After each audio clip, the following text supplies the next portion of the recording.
सुरू करतो आहोत तरी सर्वांनी या मिनी सभागृहामध्ये उपस्थित राहावं.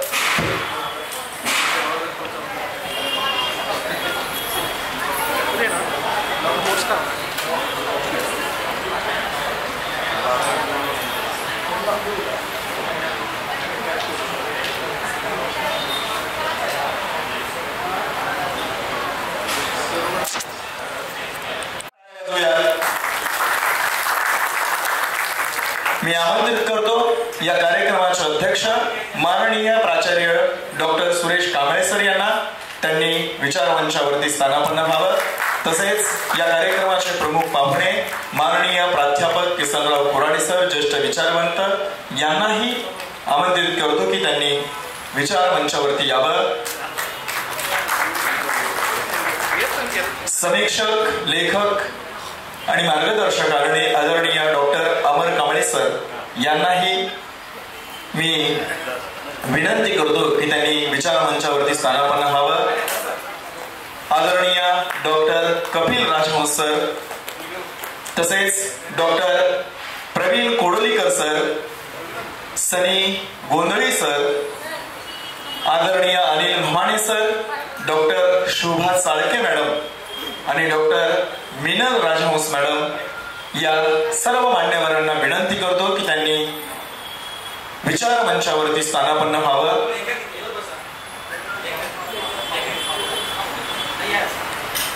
विचार वाजल्याशिवाय परिवर्तन होत नाही आणि हा परिवर्तनाचा जागर आदरणीय डॉक्टर कपिल राजहंस सरांच्या या 2 ग्रंथातून होणार आहे. त्यामुळे आपण टाळ्यांचा गजर करून या राजहंस सरांच्या या ग्रंथांच्या प्रकाशन समारंभाला सुरुवात करूया. मी प्रथमतः विनंती करतो आदरणीय डॉक्टर शोभा चाळके मॅडम व डॉक्टर मिनल राजहंस मॅडम यांना की त्यांनी मान्यवरांचं स्वागत करावं. मी आदरणीय डॉक्टर शोभा चाळके मॅडम यांना विनंती करतो की त्यांनी या कार्यक्रमाचे अध्यक्ष ज्येष्ठ आंबेडकरवादी विचारवंत आणि प्राचार्य आनंदराव पाटील कॉलेज बेनाडीचे आदरणीय सुरेश कांबळे सरांचं स्वागत आदरणीय डॉक्टर शोभा चाळके मॅडम यांनी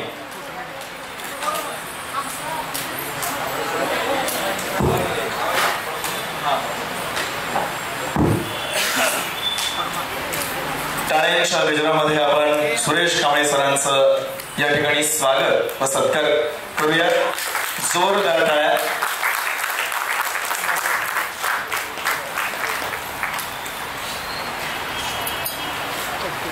यानंतर या कार्यक्रमाचे प्रमुख पाहुणे ज्येष्ठ विचारवंत आदरणीय प्राध्यापक किसनराव कुराडे सर यांचं स्वागत करण्याची विनंती मी डॉक्टर मिनल राजहंस मॅडम यांना करतो की त्यांनी कुराडे सरांचं स्वागत मानचिन्ह आणि छत्रपती राजर्षी शाहू महाराज यांची प्रतिमा देऊन करावं.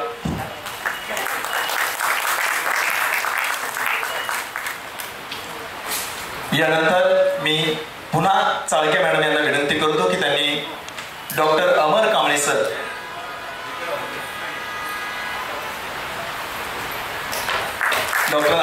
सरांचं या ठिकाणी स्वागत होत आहे. यानंतर मी पुन्हा शोभा चाळके मॅडम यांना विनंती करतो की त्यांनी लेखक विचारवंत डॉक्टर कपिल राजहंस सरांचं स्वागत.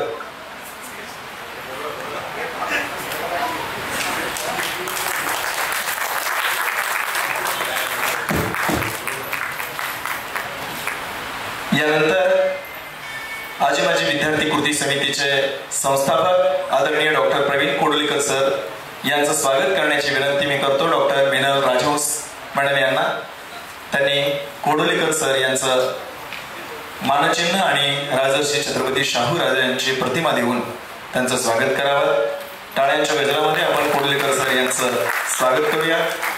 यानंतर युवा कार्यकर्ता ॲडव्होकेट सनी गोंधळी यांचं स्वागत आदरणीय डॉक्टर शोभा चाळके मॅडम यांनी करावं.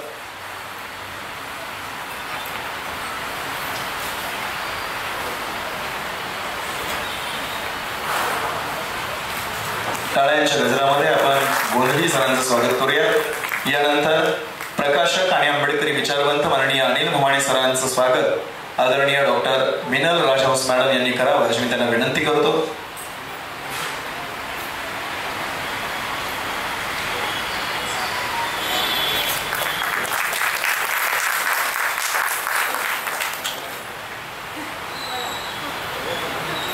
मान्यवरांनी स्थानापन्न व्हावं.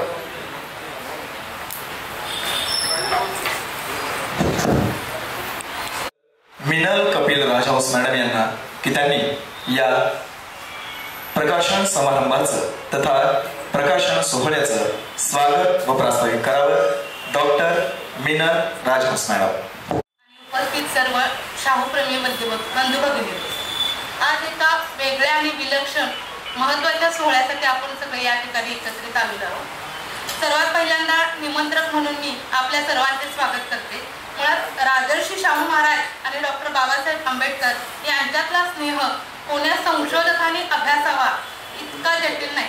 मात्र हा स्नेह समजण्यासाठी ज्या व्यक्तीला हा स्नेह समजून घ्यायचा आहे त्या व्यक्तीकडे एक कोमल हृदय असावे, किंवा आपल्या भाषेत सांगायचे तर माणुसकी आणि माणूसपणाची जाण असावी. शाहू चरित्र समजून घेण्याची सर्वात अनिवार्य अट आहे. अशा या अतिशय महत्त्वाच्या सोहळ्यासाठी आज मंचावर उपस्थित असणाऱ्या सर्व मान्यवरांचे मी स्वागत करते. ज्याचा धाक आमच्यावर नेहमीच असतो असे आमचे मार्गदर्शक आदरणीय प्राध्यापक किसनराव कुराडे सर यांनी या कार्यक्रमासाठी उपस्थित राहून वडीलकीचे पाठबळ दिले. आजच्या कार्यक्रमासाठी उपस्थित असणारे केशव वाघमारे सर यांचे पॉडकास्ट आणि त्यांची मांडणी आम्ही सोशल मीडियाच्या माध्यमातून नेहमीच पाहत आणि ऐकत आलेलो आहोत. यांचंही स्वागत या निमित्ताने करणे गरजेचे वाटते. महाराष्ट्र आणि कर्नाटक सीमा भाग प्रबोधनाच्या चळवळीसाठी सुपीक अशी भूमी आहे. या भूमीमध्ये विचारांची मांदी आळी घरोघरी पोहोचवणारे आमचे मार्गदर्शक प्राचार्य सुरेश कांबळे सर यांचेही या ठिकाणी अध्यक्ष म्हणून उपस्थित आहेत. त्यांचे स्वागत करते. बहुजन पोरांचा स्पर्धा परीक्षेमधला टक्का वाढावा आणि एकूणच वेगवेगळ्या क्षेत्रात आमची पोरं पुढे गेली पाहिजेत यासाठी धडपडणारे प्राध्यापक डॉक्टर अमर कांबळे सर यांचेही स्वागत करते. आमचे बंधू आजी माजी विद्यार्थी कृती समितीचे डॉक्टर कडोलीकर सर यांचेही या ठिकाणी स्वागत करते. ज्यांच्या अथक प्रयत्नातून आणि सातत्याने केल्या जाणाऱ्या धडपडीतून हा प्रकाशन सोहळा किंवा हे पुस्तक अवतरलं असे आमचे स्नेही आदरणीय मोमारी सर आणि डॉक्टर शोभा साळके मॅडम यांचेही या ठिकाणी स्वागत करते. आणि सर्वात महत्त्वाचे म्हणजे या ठिकाणी आजच्या कार्यक्रमाच्या निमित्ताने शाहूंवर प्रेम करणारे आणि राजहंस सर यांच्या लेखणीवर विश्वास असणारे तुम्ही आम्ही सगळेजण त्या ठिकाणी उपस्थित आहात. या सर्वांचे मी मनापासून स्वागत करते आणि थांबते. धन्यवाद.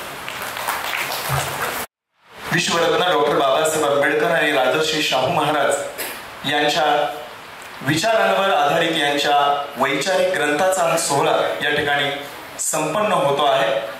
रक्ताचा एकही थेंब न सांडता चालवलेले शासन म्हणजे लोकशाही हे ज्या डॉक्टर बाबासाहेब आंबेडकरांनी सांगितलं.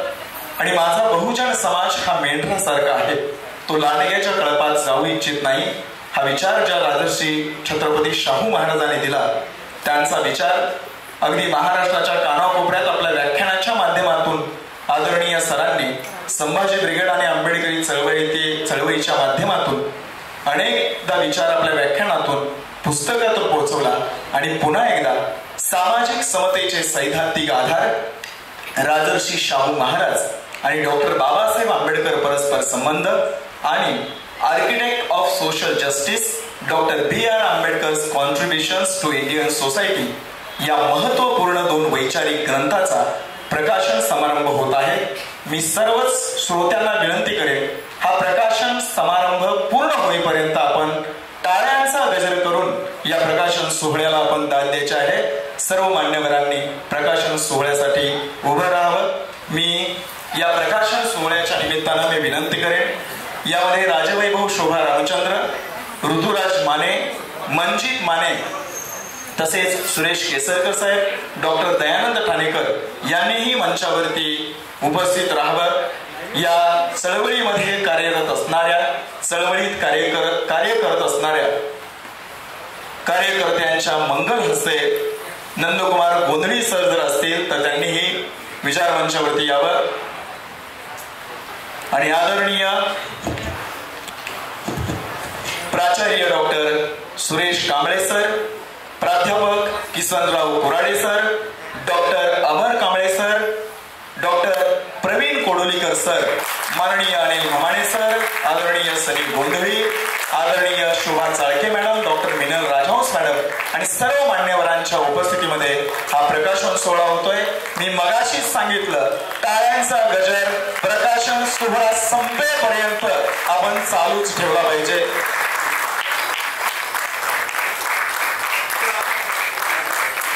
काळाच्या मुरमाड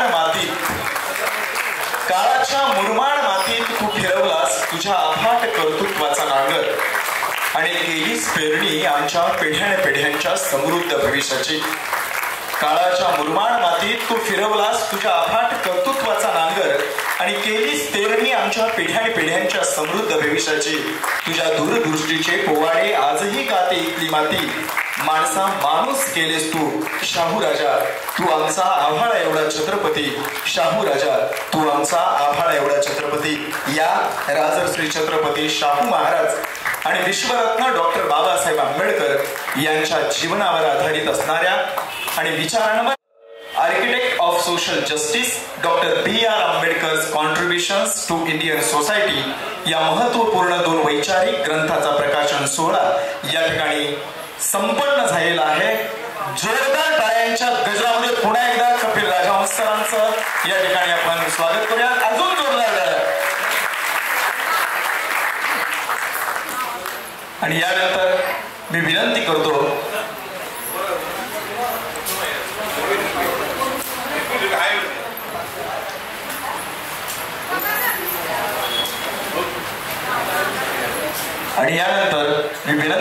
मनोगत व्यक्त करावं आदरणीय डॉक्टर कपिल राजहंस सर.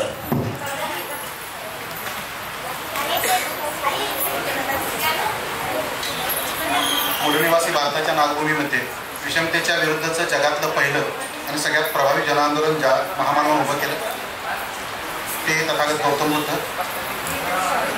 आयुष्याच्या पूर्वार्धात ज्यानं लाखो लोकांच्या कत्तली केल्या, पण उत्तरार्धात ज्यांनी बौद्ध धर्माच्या आणि एकूणच माणुसकीच्या प्रसारासाठी अर्पण केला ते राजगुरू सम्राट अशोक.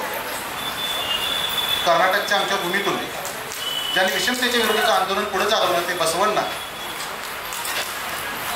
आमच्या आरक्षणाची संकल्पना हंटर कमिशन सोबत समोर मांडलेल्या निवेदनामध्ये ज्यांनी सगळ्यात पहिल्यांदा मांडली ते क्रांतिबा ज्योतिबा फुले, रयतेचे राजे छत्रपती शिवाजी महाराज. वयाच्या 18व्या वर्षी ज्ञानदेवांनी ज्ञानेश्वरी लिहिली आपण मोठ्या दिमागानं सांगतो, पण 14व्या वर्षी जे आमच्या युवराजानं बुधभूषणम, सातशतक, नायिका वेदानी यासारखे ग्रंथ लिहिले ते विद्वान छत्रपती संभाजी महाराज ज्यांच्या भूमीमध्ये ज्यांच्या जयंतीच्या पूर्वसंध्येला आपण हा कार्यक्रम घेतो आहोत ते आरक्षणाचे जनक छत्रपती राजर्षी शाहू महाराज. आणि या सगळ्या बहुजन महामानवांना भारतीय राज्यघटनेच्या घटनात्मक चौकटीमध्ये स्टील फ्रेममध्ये बंदिस्त करणारा तुमचा आमचा बाप डॉक्टर बाबासाहेब आंबेडकर. या सगळ्या बहुजन महामानवांना, लोकमातांना सुरुवातीला विनम्र अभिवादन करतो. आज मी लिहिलेल्या 2 महत्त्वाच्या ग्रंथांचा प्रकाशन सोहळा तुमच्या सगळ्यांच्या साक्षीनं आणि मंचावर ज्यांचा मला नेहमी पाठबळ आहे अशा या सगळ्या माझ्या काळजाच्या जवळच्या सगळ्या माणसांच्या पाठबळावर हा कार्यक्रम या ठिकाणी होतो आहे. खरं तर हे 2 ग्रंथ म्हणजे माझ्या लेखन प्रवासातला 15वा आणि 16वा हे 2 महत्त्वाचे ग्रंथ आहेत. 16 ग्रंथ एकूण आजपर्यंत झालेले आहेत. काही प्रकाशित आहेत, काही संपादित आहेत, काही लिहिलेले आहेत. या सगळ्या प्रवासामध्ये काय घडलं हे माझ्या जवळच्या सगळ्यांना थोडंफार फरकानं माहीत आहे. मात्र आज या पुस्तकांच्यावर बोलणं क्रमप्राप्त आहे. जरी पुस्तकाचा लेखक मी असलो तरी संयोजकांनी मला सांगितलं 7 मिनिटाच्या वर बोलायचं नाही, कारण पावसाची वेळ आहे, सगळ्यांना आपापल्या घरी वेळेत जाता आलं पाहिजे. त्यामुळं या कार्यक्रमासाठी अध्यक्ष म्हणून लाभलेले आमचे मार्गदर्शक आदरणीय प्राचार्य सुरेश कांबळे सर, त्यानंतर ज्यांच्या उपस्थितीमध्ये आणि मार्गदर्शनाखाली हा कार्यक्रम होतो आहे ते आमचे ज्यांच्या जरबेला आम्ही नेहमी भीत असतो आणि एकांतात असू दे किंवा सार्वजनिक ठिकाणी असू दे, ज्यांची शाबासकीची थाप पण तेवढीच आम्हाला भीतीदायक असते आणि कौतुकाची थाप पण किंवा दरारा पण तितकाच असतो, असे आमचे किसनराव कोराडे सर, ज्यांचा माझ्या सगळ्याच प्रवासामध्ये अतिशय महत्त्वाचा वाटा आहे. अशी 2 माणसं या ठिकाणी मंचावर उपस्थित आहेत. पहिली व्यक्ती म्हणजे डॉक्टर प्रवीण कोडोलीकर सर आणि दुसरे डॉक्टर अमर कांबळे सर. माझ्या सुखादुःखात असू दे, चुकल्यावर कान धरण्याचा अधिकार असू दे, ही 2 माणसं आहेत. आणि सरतेशेवटी मामाने सर, शोभाताई आणि माझी सहचारिणी आज मंचावर या ठिकाणी उपस्थित आहेत. या कार्यक्रमासाठी निपाणीवरून 40-45 कार्यकर्ते घेऊन स्वतः या ठिकाणी सुरेश कांबळे सर हजर झाले. आंबेडकर विचार मंचच्या माध्यमातून एक मोठं वादळ त्या ठिकाणी 21 वर्ष सुरू आहे. गेले 28 वर्ष पुढेच्या आंबेडकर विचार संमेलन त्या ठिकाणी प्रबोधनासाठी होत आहे. माझ्या मूळ गावावरून या ठिकाणी माझ्याजवळ 30-40 माणसं या ठिकाणी आले की त्यांना असं वाटतं की आपल्या कार्यक्रमाला आपण सगळ्यांनी या ठिकाणी उपस्थित राहिले पाहिजे. त्या सगळ्यांचं सुद्धा या ठिकाणी स्वागत करतो. आमचे बंधू मंजितदादा असतील, ऋतुराज दादा असतील, ही सगळी माणसं या ठिकाणी आपुलकीच्या आणि नात्याच्या सगळ्या गोष्टीसाठी या ठिकाणी उपस्थित राहिले. माझे चुलते या ठिकाणी उपस्थित आहेत, ठाणेकर साहेब या ठिकाणी उपस्थित आहेत. सामाजिक न्याय विभागाच्या पातळीवर शासनाच्या ज्या काही योजना असतील त्या योजना सर्वसामान्यांच्यापर्यंत आणि विद्यार्थ्यांच्यापर्यंत पोहोचल्या पाहिजेत. जास्ती धडपडणारे आमच्या रावल मॅडम आहेत, सावंत मॅडम, त्यासुद्धा आवर्जून या ठिकाणी या कार्यक्रमाला उपस्थित राहिल्या. माझी बहीण या ठिकाणी उपस्थित राहिली. या सगळ्यांचं या निमित्ताने मी स्वागत करतो. आणि पुस्तकाची भूमिका, पुस्तकांच्या बद्दलची 2 मिनिटांमध्ये आपल्यासमोर विशद करणं मला महत्त्वाचं वाटतं. पहिलं जे पुस्तक आहे ते सामाजिक समतेचे सैद्धांतिक आधार, राजर्षी शाहू महाराज आणि डॉक्टर बाबासाहेब आंबेडकर सहसंबंध. एक इन जनरल किंवा साध्या सोप्या भाषेत जर सांगायचं झालं तर शाहू महाराज आणि डॉक्टर बाबासाहेब आंबेडकर यांचा सहसंबंध ज्यावेळी आम्ही चर्चेला घेतो त्यावेळी आम्हाला फक्त एकच कोल्हापूरच्या लोकवेस सोडली तर बाकीच्या लोकांनी एकच आपल्याकडे समोर ठेवलंय की महाराजांना आरक्षण देणारा आणि त्यांच्या नोकरांची तरतूद करून देणारा राजा म्हणजे छत्रपती शाहू महाराज. पण शाहू महाराज खरंच तेवढेच होते का हो? शाहू महाराजांचं काम त्याच्याही पुढे जाऊन आपल्या इथून पुढच्या 70 पिढ्यांना टिकेल किंवा पुरून होईल इतकं मोठं काम होतं. आणि त्यांच्या प्रत्येक कार्याचं घटनात्मक स्वरूप देऊन त्यांना घटनेच्या चौकटीमध्ये बंदिस्त करण्याचं काम डॉक्टर बाबासाहेब आंबेडकरांनी केलं होतं. या दोघांच्या मधला जो काही सहसंबंध होता, या दोघांच्या मधला जो काही पत्रव्यवहार होता तो तारीखवार किंवा तपशीलवार आणि संदर्भासह मांडण्याचा प्रयत्न मी या छोट्या पुस्तकाच्या माध्यमातून केलेला. दुसरं पुस्तक मला वाटतं इंग्रजीमधून डॉक्टर बाबासाहेब आंबेडकरांच्यावर लिहिलेलं कोल्हापूरच्या परिप्रेक्षातलं माझ्या माहितीप्रमाणे, अर्थात मी चुकत असेल तर अमर कांबळेकर असतील, कोराडे सर असतील, कोडलीकर सर असतील यांनी दुरुस्त करावं. बाबासाहेब आंबेडकरांच्या बाबतीत अशा दृष्टिकोनातून लिहिलेलं माझ्या माहितीप्रमाणे पहिलं पुस्तक आहे. कारण डॉक्टर बाबासाहेब आंबेडकरांचं कार्य काय तर फक्त आरक्षण दिलं आणि पुन्हा तेच येतंय मागं. नोकऱ्याची तरतूद केली काय बाबा, तुमच्या जयंतीला हे असते, तुमच्या कार्यक्रमाला हे असते, हे आपण कानावर ऐकत असते, कानाच्या मागे ऐकत असते. पण बाबासाहेब आंबेडकरांनी आरक्षण तर दिलंच, राखीव जागांची तरतूद तर केलीच, पण हे सगळं करण्यासोबतच बाबासाहेब आंबेडकरांचं एकूणच भारताच्या परिप्रेक्षावर जे काही योगदान होतं ते मांडण्याचा या ठिकाणी मी प्रयत्न केलाय. ही सगळी मांडणी इंग्रजी पुस्तकाची करत असताना आर्कायव्हल सोर्सेस या ठिकाणी वापरलेले आहे. म्हणजे कुठल्या ऐक्यू गोष्टींच्यावर किंवा कुठल्या ऐक्यू पुस्तकांच्यावर किंवा दुय्यम पद्धतीच्या साधनांच्यावर आधारित नाही, तर आर्कायव्हल सोर्सेस म्हणजे अभिलेखागारामध्ये रेकॉर्ड ऑफिसमध्ये जी काही साधनं सापडली त्या साधनांच्या आधारे रायटिंग अँड स्पीचेस मधल्या सगळ्या 19-20 खंडांचा आधार घेऊन ही सगळी मांडणी या ठिकाणी मी केलेली आहे. आज आपण वेगवेगळ्या ठिकाणच्या राज्यांच्या सीमावर्ती भागात जर आपण गेलो तर आपल्याला लक्षात येते की नद्याजोड प्रकल्पांचं वातावरण सगळ्या राज्यांच्या मध्ये सुरू आहे. म्हणजे उन्हाळ्यात पाणी प्यायला कमी पडतंय म्हणून आपण वाढतोय आणि पावसाळ्यात तुझ्या नदीचं पाणी माझ्या गावातून माझे गाव पडतंय म्हणून आपण वाढतोय. पण आजपासून 100 वर्षांच्या पूर्वी डॉक्टर बाबासाहेब आंबेडकरांनी नद्याजोड प्रकल्पाची आवश्यकता सांगितली होती, जेणेकरून कुठं महापूर येणार नाही किंवा कुठं पाण्याचं दुर्भिक्ष राहणार नाही. हे विचार सांगणारे बाबासाहेब आपल्याला आजपर्यंत कोणीही सांगितलेलं नाही.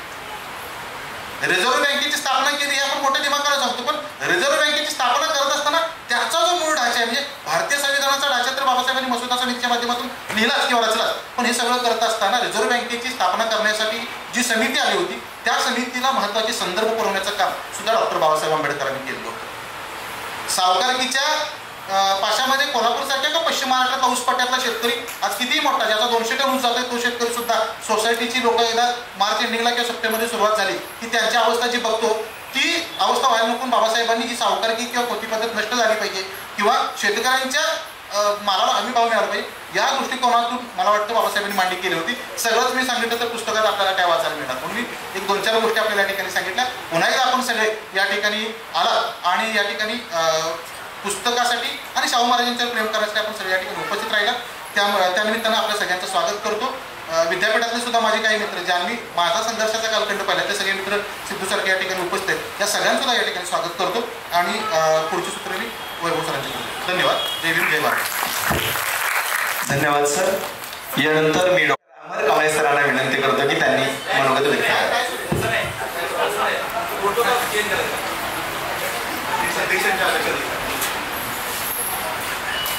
सर्व महामानवांना प्रणाम. मंचावरील आणि मंचासमोरील सर्वच मान्यवरांना अभिवादन.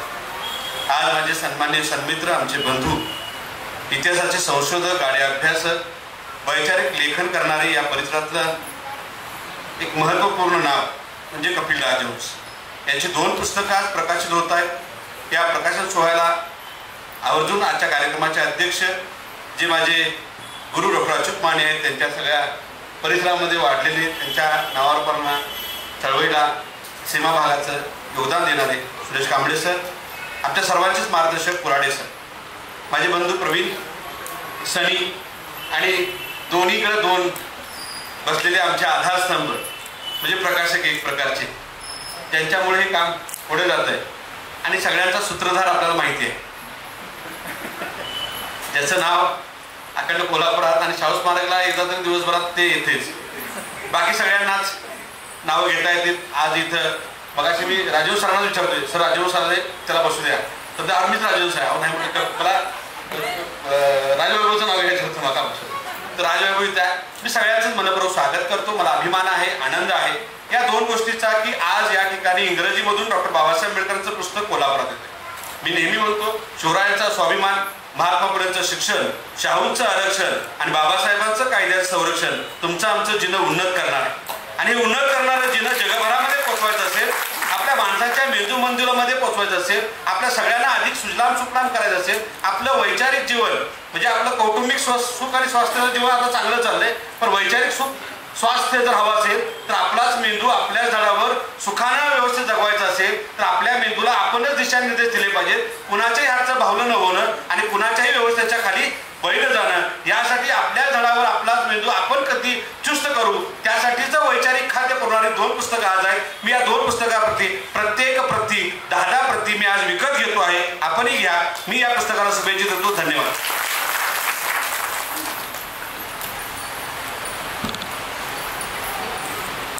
तत्पूर्वी मी सांगेन, जसं डॉक्टर अमर कांबळे सरांनी 10 पुस्तकं सांगितलेले आहेत, प्रत्येकाला 2-2 पुस्तकं तरी घेऊन जायचे आहेत।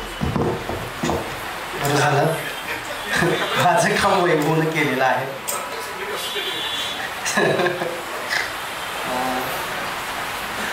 मी बोलणार आहे, कारण 2-3 मिनिट नाही तर 5-7 मिनिट तरी बोलणार आहे। त्याचं कारण सगळ्यात महत्त्वाचं असं आहे की खूप दिवसानं रस्त्यावर काम करणारी माणसं या सभागृहामध्ये येऊन बसली। अनेक सर आहेत, आमच्या इकडं पत्रकार प्रकाश आहे, प्रशांत आहे, आमचे युवा नेते मुंदळी साहेब आहेत, इकडं राजवैभव आहे, पाठीमागं सुशील आहे, आमच्या कांबळे मॅडम आलेले आहेत, पाठीमागं आमच्या बरेच म्हणजे सगळेच आपण या बाजूला विश्वासराव आहेत, अंतिमा आहे, मदन सर आहे, आनंद आहे, वैभव आहे, मंजित आहे त्याची टीम आहे, ऋतुराज आहे त्याची टीम आहे, विद्याधर इथं बसलेला आहे, तर सगळेच आणि कांबळे सरांसोबत प्राचार्य आपले त्यांच्यासोबत आलेले तुम्ही सर्वजण आणि कपिल सरांना आणि आम्हाला सहन करणारे त्यांचे सगळे कुटुंबीय, आशा रावण मॅडम आहेत, तर ही सगळी माणसं काहीतरी करणारी आहेत। मला वाटतं की कपिल राजहंस सरांच्या या पुस्तकाच्या निमित्तानं एवढं सिद्ध झालंय म्हणायला काही हरकत नाही आहे की रस्त्यावरच्या माणसांनी काही ठरवलं तर बरंच काही होऊ शकतं। त्याचं कारण असं आहे की बऱ्याच वेळा असं होतं की खुज्या माणसाच्या सावल्या जेव्हा लांब पडायला लागतात तेव्हा धोक्याची घंटा थोडी वाढलेली असते। अशा वेळेस चांगल्या विचार करणाऱ्या माणसांनी थोडंसं भूमिका घेण्याची गरज आहे की जी कोल्हापूरमधून घेतली जाते।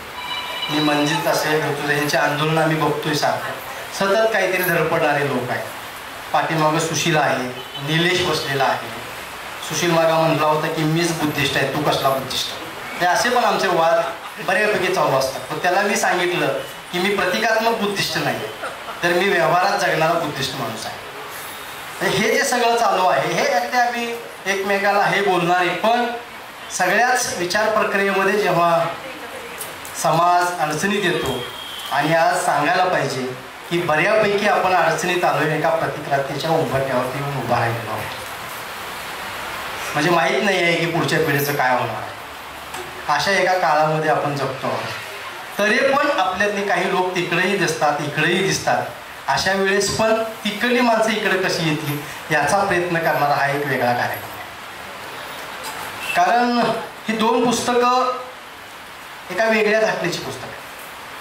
म्हणजे बाबासाहेबांना ज्या मर्यादेमध्ये बांधलं गेलं, म्हणजे बाबासाहेबांचं उदो कोणी करावं ह्याची एक अधोरेखित केलेली व्याख्या पुसण्याचं काम मला वाटते की ही दोन्ही पुस्तकं करतायत. म्हणजे बाबासाहेबांचं आणि शाहू महाराजांचं काम काय होतं तर घटना लिहिली, आरक्षण दिलं आणि जे थोडेसे गावकोशाच्या बाहेर होते त्यांना काय केले की माणसात आणलं. असं नाही आहे लक्षात. ते आहेच महत्त्वाचं, ते नाकारायचंच नाही आहे. मी खूप वेळा म्हणतो की त्यांना डोक्यावर घेऊन नाचलं पाहिजे का, नाचलंच पाहिजे. आपण नाचणार नाही तर कोण नाचणार. पण ते करत असताना त्यांना डोक्यात घेण्याची पण प्रक्रिया केली पाहिजे. तेव्हा हे समजून घेतलं पाहिजे की भारतीय जडणघडणीमध्ये बाबासाहेबांचे योगदान आणखी खूप काही पुढं आहे. म्हणजे मी बऱ्याच वेळा म्हणत होतो की शिवाजी महाराज असे तलवार काढणारेच आपल्यासमोर आणले जातात. शिवाजी महाराजांनी एक वेगळं प्रशासनाच्या भूमिकेमध्ये काम केलं हे पण समोर आणण्याचं गरज आहे. तसंच बाबासाहेबांच्या बाबतीमध्ये, शाहू महाराजांच्या बाबतीमध्ये ठरवून एक गेल्या 50-60 वर्षामध्ये राजकारण झालं. त्या राजकारणाची बळी जसं आपण पडलो तसं बाबासाहेब आणि शाहू महाराज पण पडले असं माझं मत आहे. कारण आपण बंदिस्त करून घेतलो. आणि आत्ता तर तुम्हाला सांगतो की जात, मी परवा एका शाळेमध्ये गेलो आणि भाषण करत होतो, पोरं दोघं भांडत होते. मी म्हणलं का भांडा लागलेले, तर ते पोरगं फटदिशी म्हटलं हे माझ्या जातीचं नाही. म्हणजे जात आपण पोरांच्या शाळेच्या पाठावरती नेऊन ठेवलेली आहे. इतके आपण कर्तृत्ववान आहोत हेही आपण या निमित्तानं समजून घेतलं. म्हणजे इतके जात घट्ट करी की जातीमध्ये सगळी माणसं आपण या ठिकाणी प्रत्येक जातीची प्रतीकं समोर आणली आणि ती टोकधार केली मदन सर, हे समजून घ्यायला पाहिजे. अशा काळामध्ये आपण काही वेळे लोक जात्यांताचं बोलतोय लक्षात. म्हणजे हे समजून घ्यायला पाहिजे की शाहू महाराज आणि बाबासाहेब ह्यांचं नातं एक जातीच्या पुढं होतं. म्हणजे ते जात्यांताला पुढं घेऊन जाणार होतं हेही समजून घेतलं. प्रवीण कोडुलीकर कोण हे समजून घेऊन आपण जर बोलायला लागलो तर आपण बाबासाहेबांचे, शाहू महाराजांचे वारसदार नाही आहोत हेही आपण समजून घ्यायला. ते तसं वागतात म्हणून आपण तसंच वागलं हेही या ठिकाणी बंद व्हायला पाहिजे. आणि मग या शाहूच्या जयंतीच्या निमित्तानं अशी वेगवेगळी पुस्तकं येणं, त्याचं विचार होणं. सकाळीच एका पुस्तकाचं आम्ही प्रकाशन केलं की राजर्षी शाहू महाराजांच्या विचाराची प्रस्तुतता. आज शाहू महाराजांची काय गरज आहे, आज बाबासाहेबांची काय गरज आहे. अस्मितेच्या पुढं काहीतरी करणारे त्यांचं सोडून टाकायला शक्य. पण आपल्यासारख्या विचार करणाऱ्या माणसानं एक भूमिका घेऊन जर काय करायचं ठरवलं तर बरंच काही होऊ शकतं हे या निमित्तानं ठेवायला पाहिजे. त्यामुळे पुढचे 1.5 तास आपण काही इथून हलणार नाही. कोराडे सर 10 मिनिट बोलणार आहेत, प्राचार्य सर 10 मिनिट बोलणार आहेत. आपण शांत पद्धतीने ऐकायचं आहे. राजा हसायला लागलेला आहे मला माहीत आहे, पण राजा तुम्हाला माहितीसाठी सांगतो, आज महाराष्ट्राने जगाच्या पातळीवरती संविधानाचा अभ्यासक कोण म्हटलं तर राजाचं नाव घेतलं. तो आमचा विद्याधर इथं बसलेला आहे ज्यांनी गुणवत्तेचे मुद्दे उपस्थित केले. विद्याधरचं जर ती सगळं पेंटिंग आणि चित्र आणि ते जर बघितलं 10 मिनिटात तुम्हाला पाहिजे तशी चित्र ह्या ठिकाणी तयार करून देतो. हे मुखपृष्ठ वगैरे लक्षात. म्हणजे खूप उंचीची माणसं मी बघितलंय. मंजितचं आंदोलन तो 10-12 लोक असतात पण पोलीस 100-200 असतात अशा. म्हणजे ही इतकी क्षमता असणारे आपण लोक आहोत हे समजून घेतलं. मी प्रवीणला बघितलेलं आहे त्या विद्यापीठामध्ये. एकदा आम्ही बसलो होतो मदन सर आणि ते कॅसेट ते हे लागणं झालं. प्रवीणचा डान्स होता, मला तो किस्सा आठवतोय. प्रवीणच्या प्रेमात पडण्याचं कारण सांगतो. डान्स होता आणि डान्सला ते काय झालं की ते हे लागणं झालं. त्याला डान्सचं ते काय म्हणतोय आपण रिमेक्स काय ते असतं ना, ते लागणं झालं आणि लोक हसायला आले. 4 वेळा प्रयत्न झाला. प्रव्या तुम्हाला सांगतो, माझा प्रवीण कोडुलीकर माझा दोस्त आहे, तो एक तलवार घेऊन लोकांमध्ये गेला. ते त्याला लक्षात माझा डान्स झाल्याशिवाय ह्या विद्यापीठामध्ये काय होणार नाही असा प्रवीण कोडुलीकर आहे लक्षात. इतकी क्षमतेची माणसं आपल्याकडे आहेत, इतकी जबरदस्त माणसं आपल्याकडे लक्षात.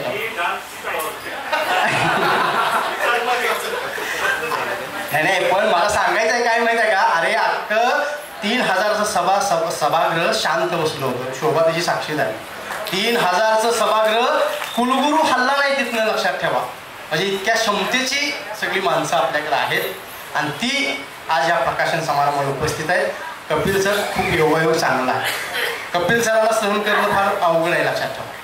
रात्रीच त्यांच्या डोक्यात येतं आणि काहीतरी करतात. आमचं सारखं भांडण होतं. इथं चुलते आहेत त्यांचे, ते मलाच परवा म्हणजे तुमचं जर काही अजून पॅचअप झालं म्हणजे असं मला म्हणतं. म्हणजे प्रियकर प्रेयशीचं असतं का नाही, मध्ये आमचं मग पॅचअप होतं, मध्ये मग आमचं असं सगळं चालतं लक्षात. मध्येच आमची भांडणं होतात. मग ह्या दोघींचा प्रॉब्लेम तयार होतो. ही म्हणतात आता ही दोघं भांडलेत आपण काय करायचं, असं खूप काही चालतं.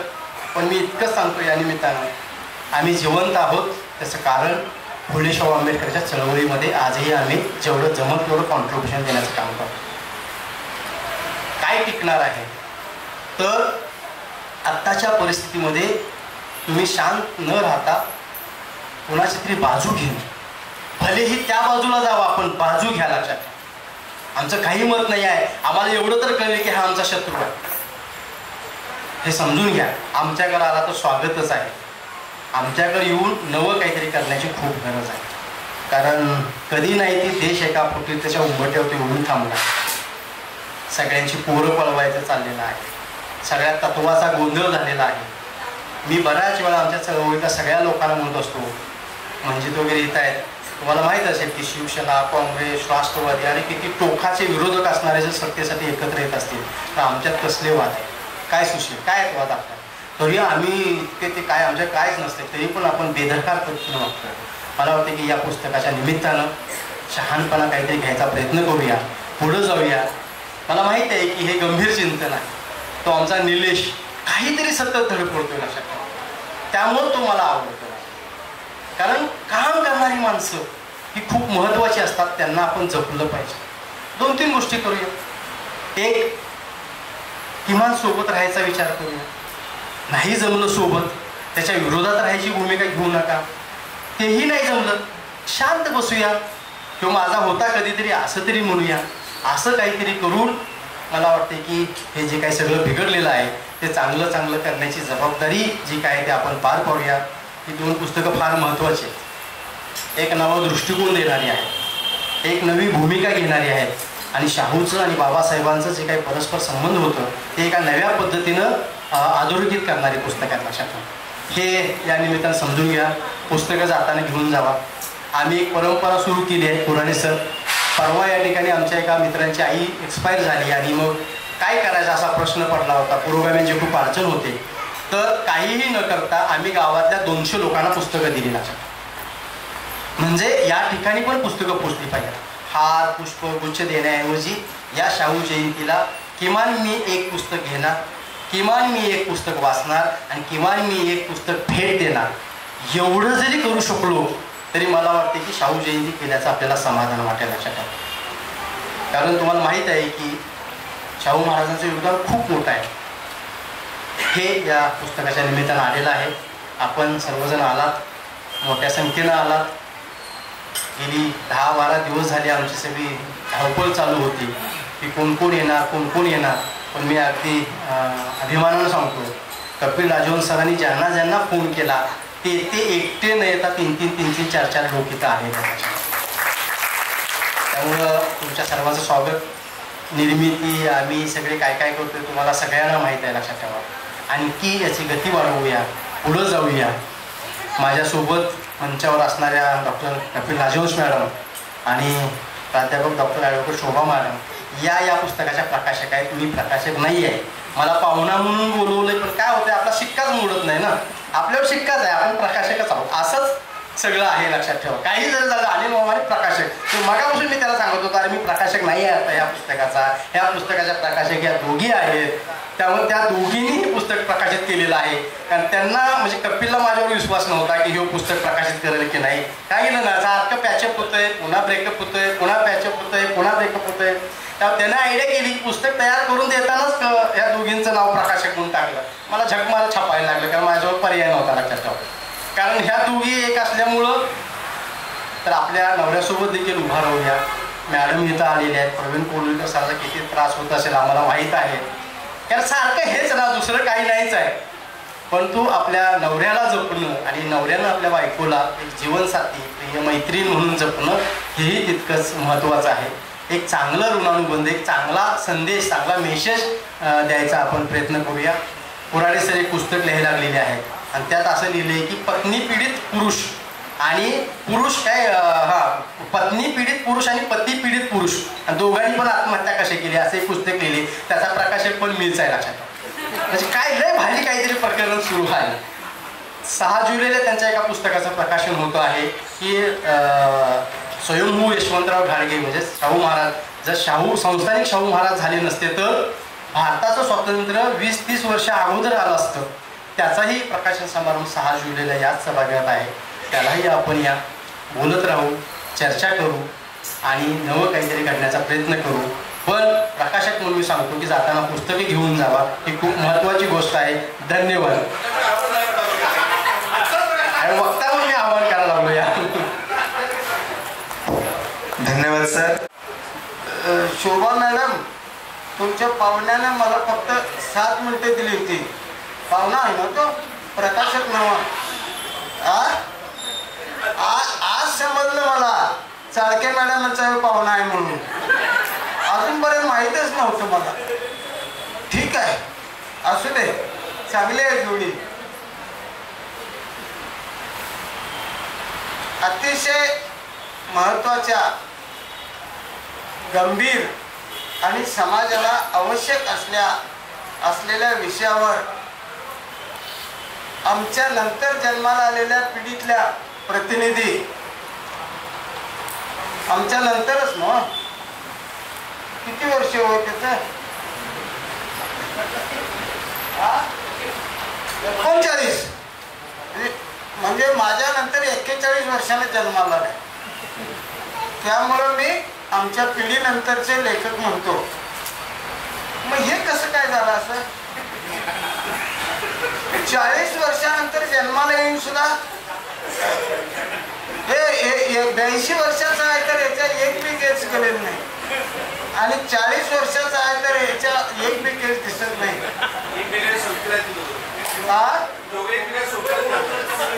मॅडम हो तशीच आहे, हे दोन्ही जमलेतच किंवा.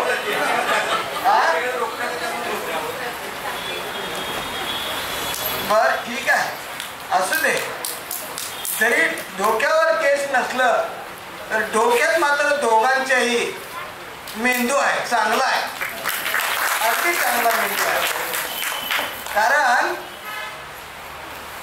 केवळ स्वतःचा विचार करणारी माणसं प्रत्येक घरात प्रत्येकाच्या पोटाला जन्माला येतात, पण दुसऱ्याचा आणि त्यातल्या त्या समाजाचा विचार करणारी माणसं फार दुर्मिळ असतात. त्यापैकी आमच्या नंतरच्या पिढीतले दोघे आहेत. आणि ज्या विषयावर राजहंसने चिंतन आणि मनन व्यक्त केलेलं आहे, त्यामध्ये अभिव्यक्त झालेल्या 2 व्यक्ती सुद्धा अशाच होत्या. 100-125 वर्षापूर्वी अशाच होत्या. त्यांचे खरे वारस कोण असं जर मला कोणी विचारलं तर मी 1 सेकंद सुद्धा न लावता सांगेन ही 2च त्याचे खरे वारस आहेत. कारण त्यांनी जे केलं 100-125 वर्षापूर्वी या पवित्र भूमीमध्ये सुरुवात केली आणि संपूर्ण देशभर आणि जगभर हे पुरोगामी विचार परावर्तित केले, पसरवले, तोच वारसा हे दोघं चालवायला लागलेले आहेत. हे दोघे तोच वारसा चालवायला लागलेले आहेत. त्यामुळे त्यांचे खरे वारस कोण म्हटलं तर मी यांच्या दोघांच्याकडेच बोट करेन. या पुस्तकांची नावच अशी आहेत. ही 2 नावं वाचल्यानंतर मलाही सुखद धक्का बसला. राजर्षी शाहू महाराज आणि आंबेडकरांचे परस्पर संबंध, आणि दुसरा architect of social justice doctor B.R. Ambedkar. नाव वाचल्याबरोबर विषयाने असे लक्षात येतोय. आणि या अँगलनं बघणारे फार थोडे आमच्या पिढीतले त्यानंतरच्या पिढीतले आहेत. त्यापैकी हे 2 वाटले. त्यामुळं मला सकाळी फोन आला अनिलचा की या विषयावर राजहंसने लिहिलेली 2 पुस्तकांचा प्रकाशन समारंभ आज होणार आहे, तुम्ही कोणत्याही परिस्थितीत आलं पाहिजे.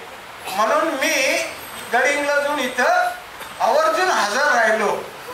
त्याचं कारण असं, जो विचार आणि आचार घेऊन आमची पिढी स्वातंत्र्याबरोबर जन्माला आलेली आणि स्वातंत्र्यानंतर जन्माला आलेली या 2 पिढ्या जो पुरोगामी विचार घेऊन जगतात आणि दुसऱ्यांना जगवतात, त्याच विषयावर आशयावर राजहंसनी पुस्तक लिहिलेलं आहे. त्यामुळं त्यांचं नाव आणि आडनाव त्यांनी सार्थक केलंय. राजहंस आहे त्याचं आडनाव. राजहंस आहे त्याचं आडनाव. ते सार्थक झाल्यासारखं मला आज वाटलं. आणि त्यामुळं या व्यक्तीला प्रोत्साहन देणं, आशीर्वाद देणं आणि शक्य असेल तसा पाठिंबा देणं हे मी माझं कर्तव्य मानलं. कारण प्रत्येक पिढीमध्ये प्रत्येक गोष्टीच्या संकल्पना बदलत जात असतात. प्रत्येक पिढीमध्ये त्या बदलत जात असतात.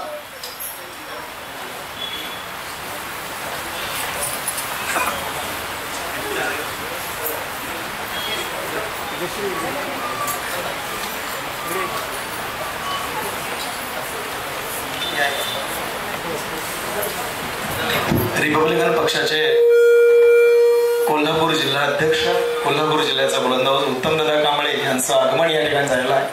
टाळ्यांच्या गजरामध्ये आपण दादांचं या ठिकाणी स्वागत केलं.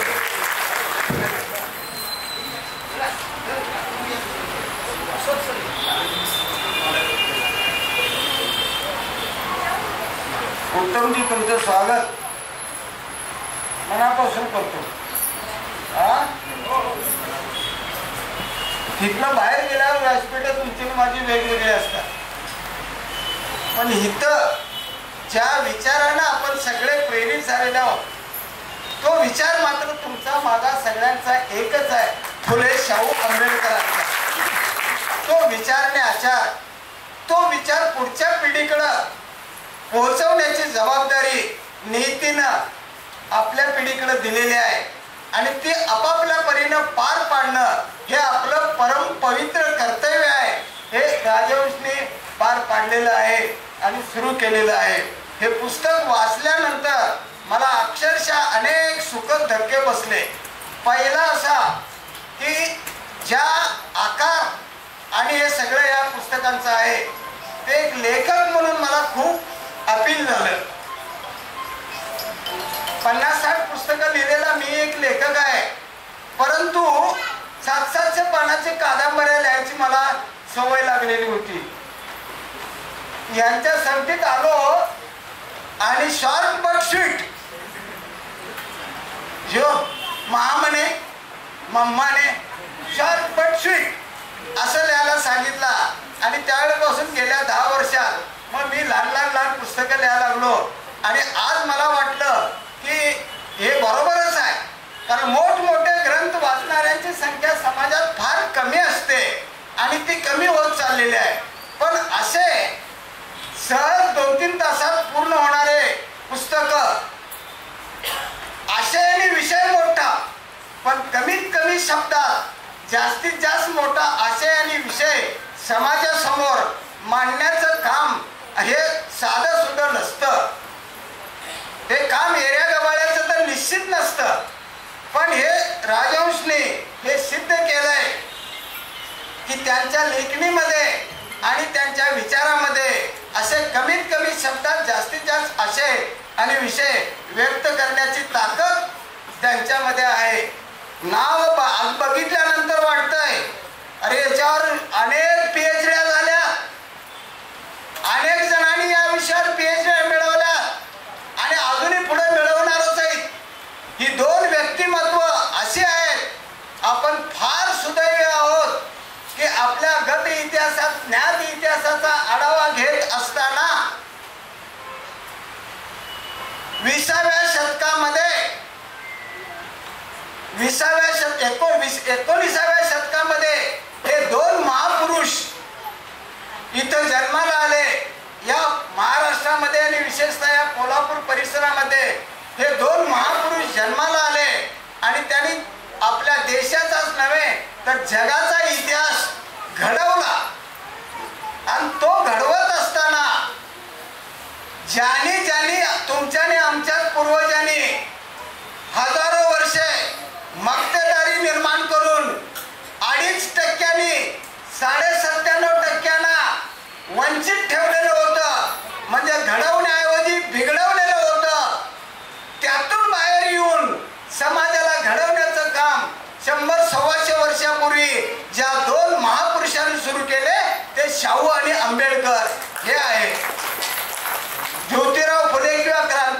फुलेंच्याकडून प्रेरणा घेऊन आणि इंग्रज सरकारचं अनुकूल धोरण त्याचा बरोबर वापर केला. आता मी जर असा शब्द वापरला तर तुमच्यापैकी काही जण फक्त सिलेबस मधलाच इतिहास वाचणाऱ्यांना धक्का बसेल की आज आपण जे दिसतोय ते ब्रिटिश राजवटीचा परिणाम आहे.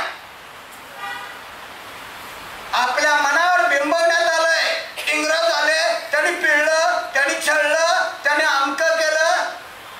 हा भाग ठीक आहे, पण समाजशास्त्राचा एक प्राध्यापक म्हणून गेल्या 300-350 वर्षाच्या इतिहासाकडे माझ्यासारखा एखादा शिक्षक बघायला लागतो त्यावेळेला त्यांच्या लक्षात येतंय की ज्या कल्पना आपल्या स्वप्नातही नव्हत्या, वाटतही नव्हत्या, वंचित ठेवलेलं होतं, शिवून सुद्धा घेत नव्हती, सावली सुद्धा सहन करत नव्हती, त्या काळामध्ये इंग्लंडमधनं ब्रिटिश राज्यकर्ते आले आणि व्यापाराबरोबरच त्यांनी प्रबोधनाचं काम इथं सुरू केलं.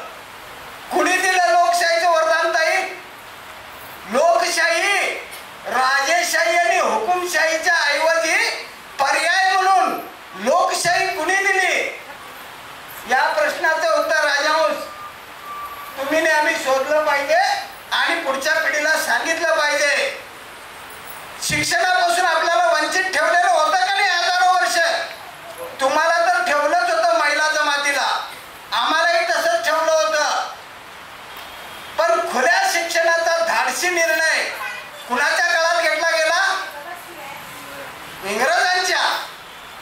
जातीच्या पाती विरहित ओपन टू ऑल एज्युकेशन हे धोरण कुठल्या काळात सुरू झालं? इंग्रजांच्या. आणि फुले शाहू आंबेडकरांनी यातूनच प्रेरणा घेतली आणि तो विचार आपल्या समाजाच्या मनामध्ये, जनमनामध्ये रुजवण्याचा प्रयत्न केला.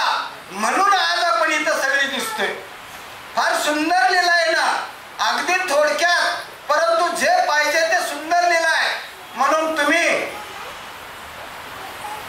जाताना एक किमान पुस्तक घेऊन जावा म्हणत नाही, विकत घेऊन जावा म्हणतो.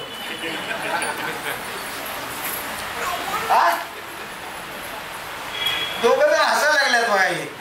प्रकाशक आणि लेखक बरोबर आहे त्यांचं. कुणासाठी केल्या ते प्रकाशन आणि लेखन? समाजासाठीच ना. मग समाजाचे आपण घटक आहोत ना. त्यांचं कर्तव्य त्यांनी पार पाडलंय, आमचं कर्तव्य आपण पार पाडायला पाहिजे की नाही? म्हणून पैसे खिशात न देऊन तुम्ही एक एक पुस्तक किमान घेऊन जावा.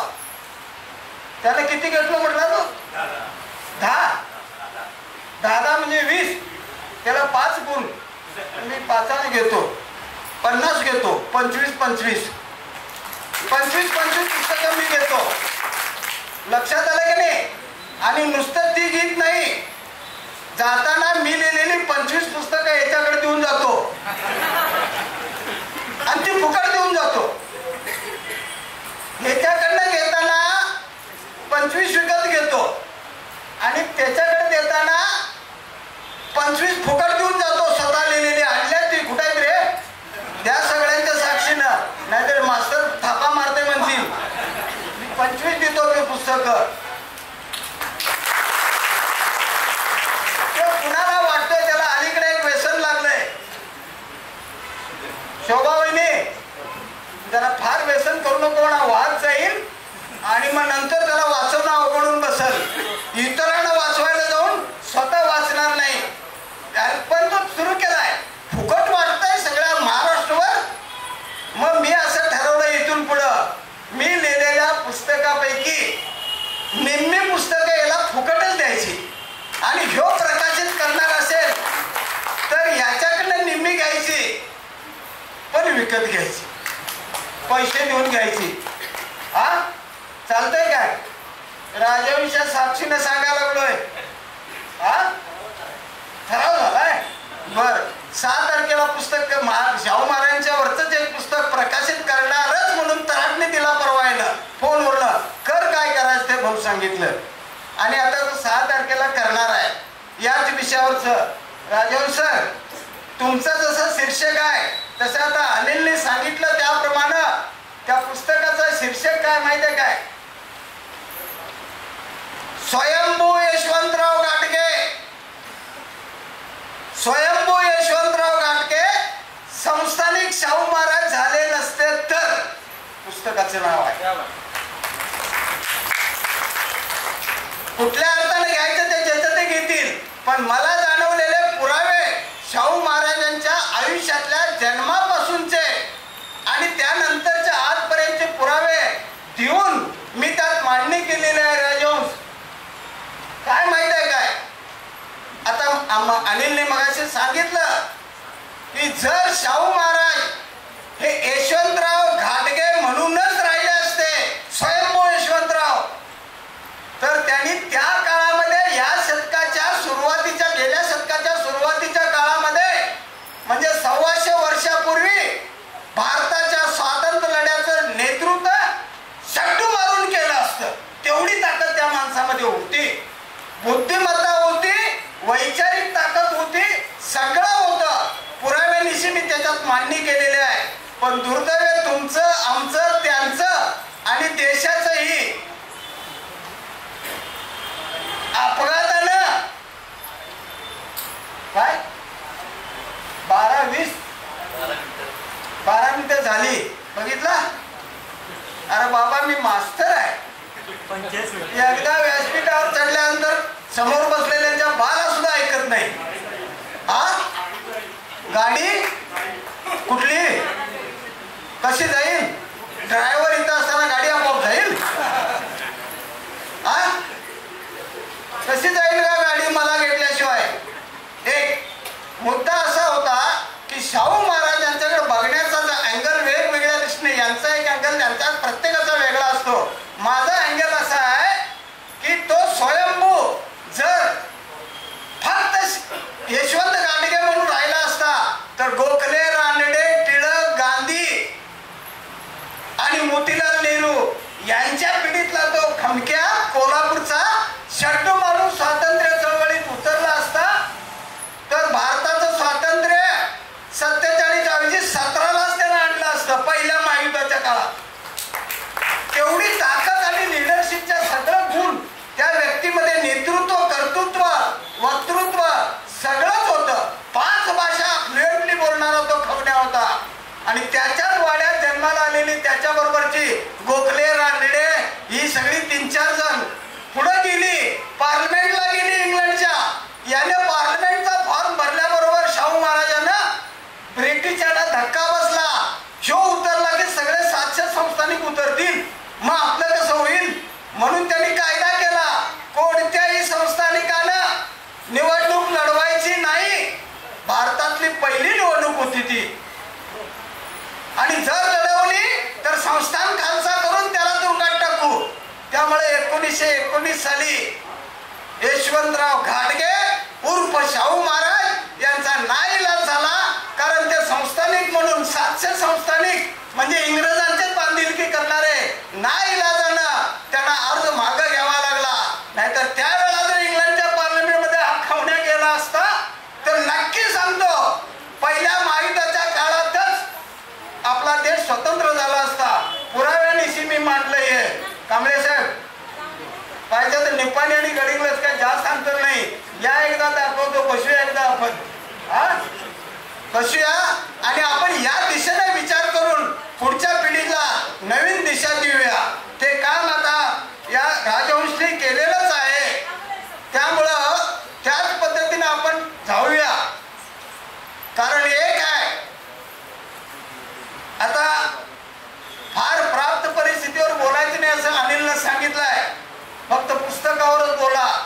परंतु अशी परिस्थिती आहे की शाहू फुले आंबेडकरांनी जो कल्पवृक्ष लावला भारतीय घटनेच्या स्वरूपात, त्या कल्पवृक्षाला आता जी फळं लागण्याची शक्यता निर्माण झालेली आहे ती विषारी फळं असण्याची शक्यता आहे.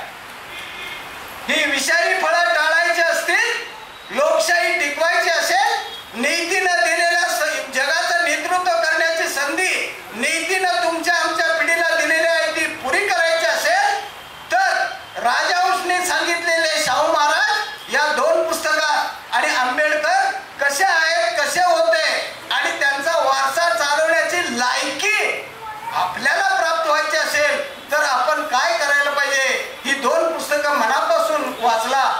तुमच्याही लक्षात येईल.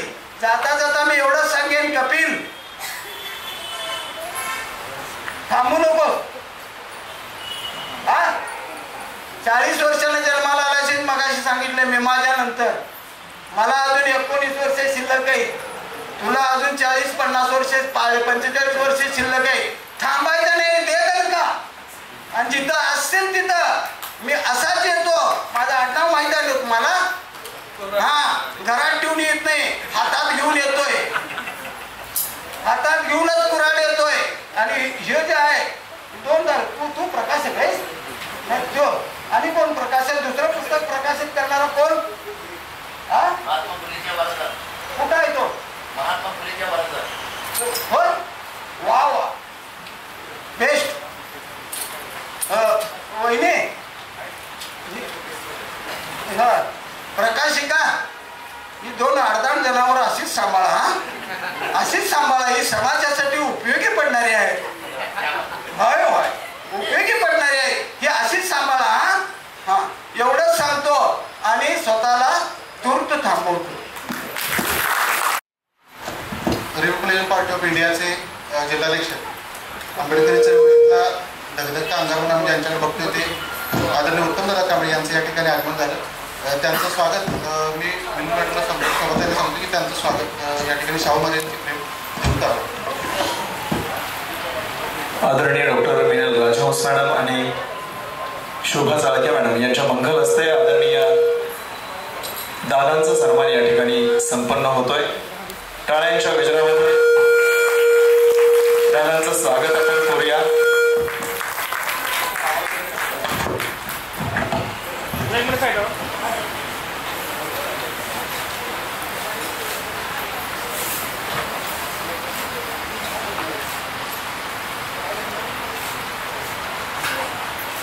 आणि मी दादांच्या सहित सर्वच मान्यवरांना विनंती करतो की त्यांनी पुन्हा एकदा सुप्रसिद्ध इतिहास संशोधक डॉक्टर कपिल राजहंस लिखित सामाजिक समतेचे सैद्धांतिक आधार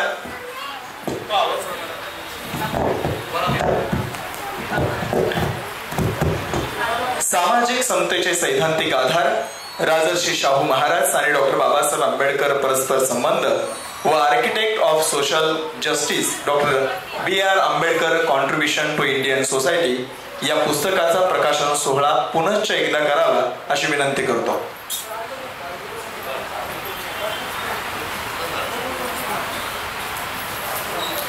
पुन्हा एकदा आपण डॉक्टर कपिल राजहंस सर आणि मान्यवरांसाठी जोरदार टाळ्यांचा गजर करूया.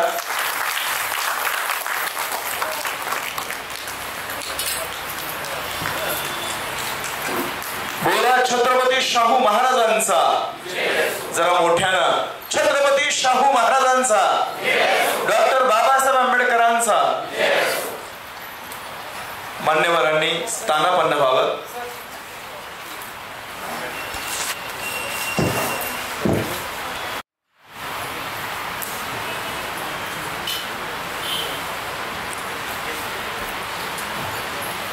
आदरणीय व्यासपीठ आणि उपस्थित सर्व माझे बंधू भगिनी यांना जय महाराष्ट्र. खरं तर कपिल सर आणि आमचं नातं म्हणजे एक सर्वसमावेशक व्यक्ती, सगळ्यांना घेऊन चालणारा. म्हणजे इथं बघितलं तर सगळ्या पक्षाचे लोक आहेत, तर हे फक्त कपिल सरांच्याकडे बघून राहतात. बाकीचे लोक असतात ते काही लोकांच्या मर्यादित असतात, पण कपिल सर असं व्यक्तिमत्व आहे की सगळ्यांना घेऊन जाणारं व्यक्ती. म्हणून आम्ही त्या व्यक्तीसाठी, कपिल सरांसाठी आज आवर्जून इथे 100% उपस्थित वेळ काढला. सर मी शुभेच्छा तुम्हाला तर आहेतच, पण हे राजकीय व्यासपीठ नाही, पण फक्त एक जाता बोलतो. शिवसेनेचे नेते संजय राऊत साहेब यांचं नरकातलं स्वर्ग जे पुस्तक आहे याच्या 50,000 प्रती विकल्या गेल्या आहेत. तेवढ्याच प्रती या पुस्तकाच्या देखील विकल्या जाव्यात एवढी मी शुभेच्छा देतो आणि तुम्हाला भावी वाटचालीस देखील शुभेच्छा देतो आणि थांबतो. जय हिंद, जय महाराष्ट्र. धन्यवाद. त्यांना जायचं आहे आणि त्यांचा आपण सन्मान करूया. विविध आंदोलनांमध्ये शिवसेना उद्धव बाळासाहेब ठाकरे गटाच्या माध्यमातून, युवा सेनेच्या माध्यमातून ज्यांचं कार्य अगदी अतुलनीय आहे असे मंजित माने आणि सहकारी यांचा राजर्षी शाहू महाराज कृतज्ञता सन्मान करून आदरणीय असते त्यांचा सन्मान होतोय. टाळ्यांच्या गजरामध्ये आपण मंजित माने आणि त्यांच्या टीमचं अभिनंदन करूयात. राजर्षी शाहू महाराज कृतज्ञता सन्मानचे मानकरी आणि यानंतर विनंती त्यांनी या सोहळ्यास शुभेच्छा द्याव्यात. शिवशाहू फुले आंबेडकर, अण्णाभाऊ साठे, माता रमाई, माता जिजाऊ, माता सावित्री आदींच्या आचरणाला विचारणारा अभिवादन. आज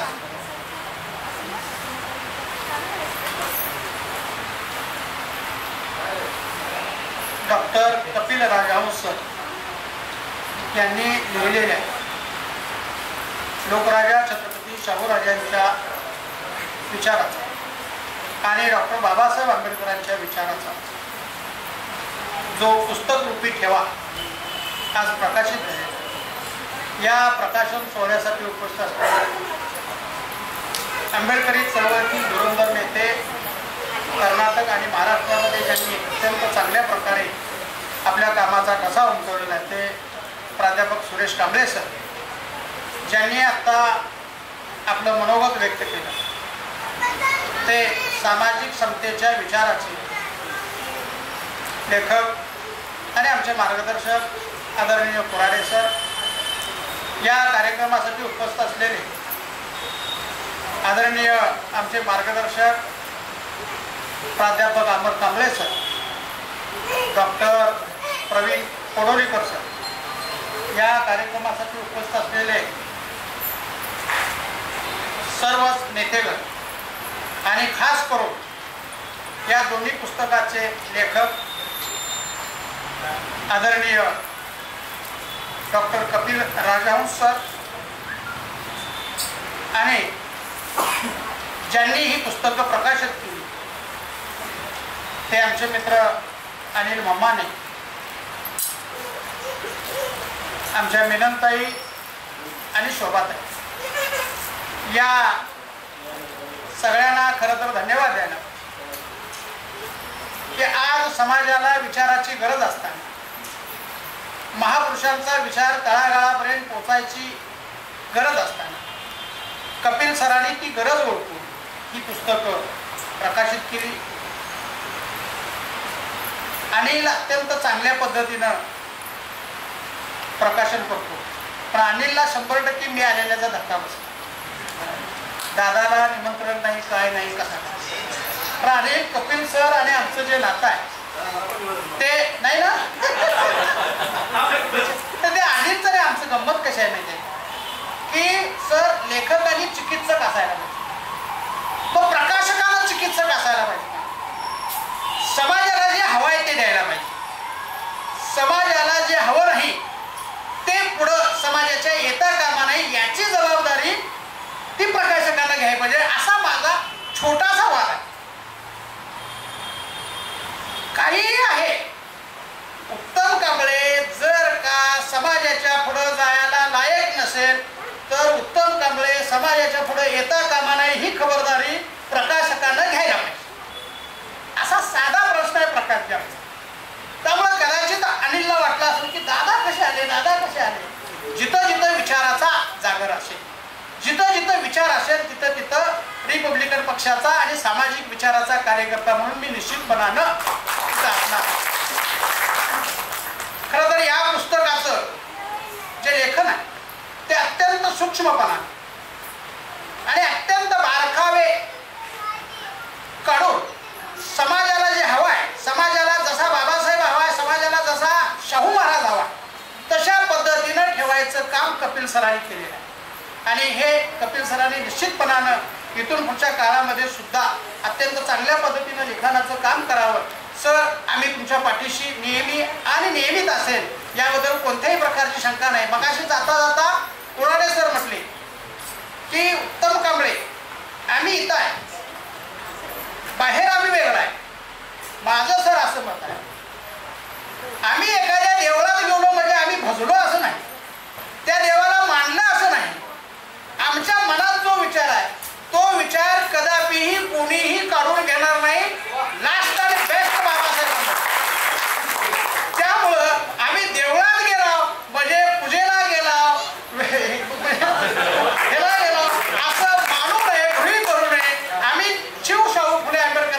विचाराचे कार्यकर्ते आहोत आणि इथून पुढेही राहणार आहोत. आम्ही ज्या लढाईमध्ये सामाजिक समतेचा विचार असेल त्या लढाईमध्ये आम्ही नेतृत्वाचा विचार सुद्धा करणार नाही. आणि नेतृत्व सुद्धा आम्हाला नेहमी सांगतं की सामाजिक विचाराच्या लढाईमध्ये आपण कदापिही कमी पडता कामा नये.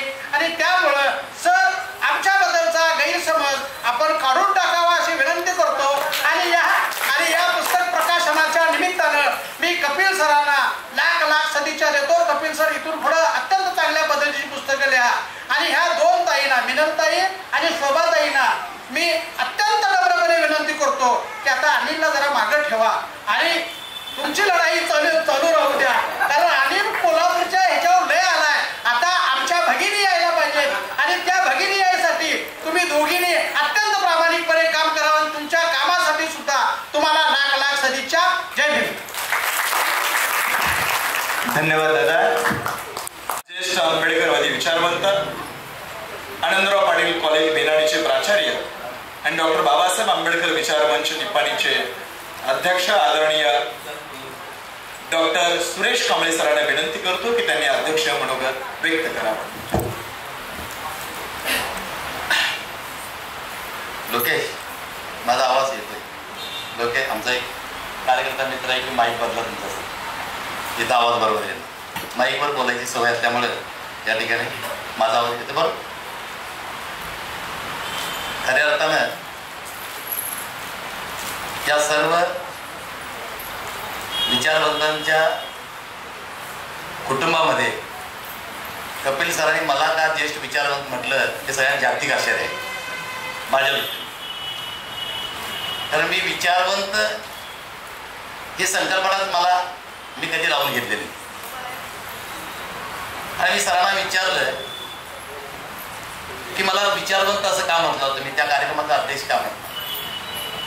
नाही सर, तुम्हाला यायचं असेल तर या, नाही तर सोडा, तुम्ही आमचे विचारवंत आहात, एका शब्दात त्यांनी या ठिकाणी कणका.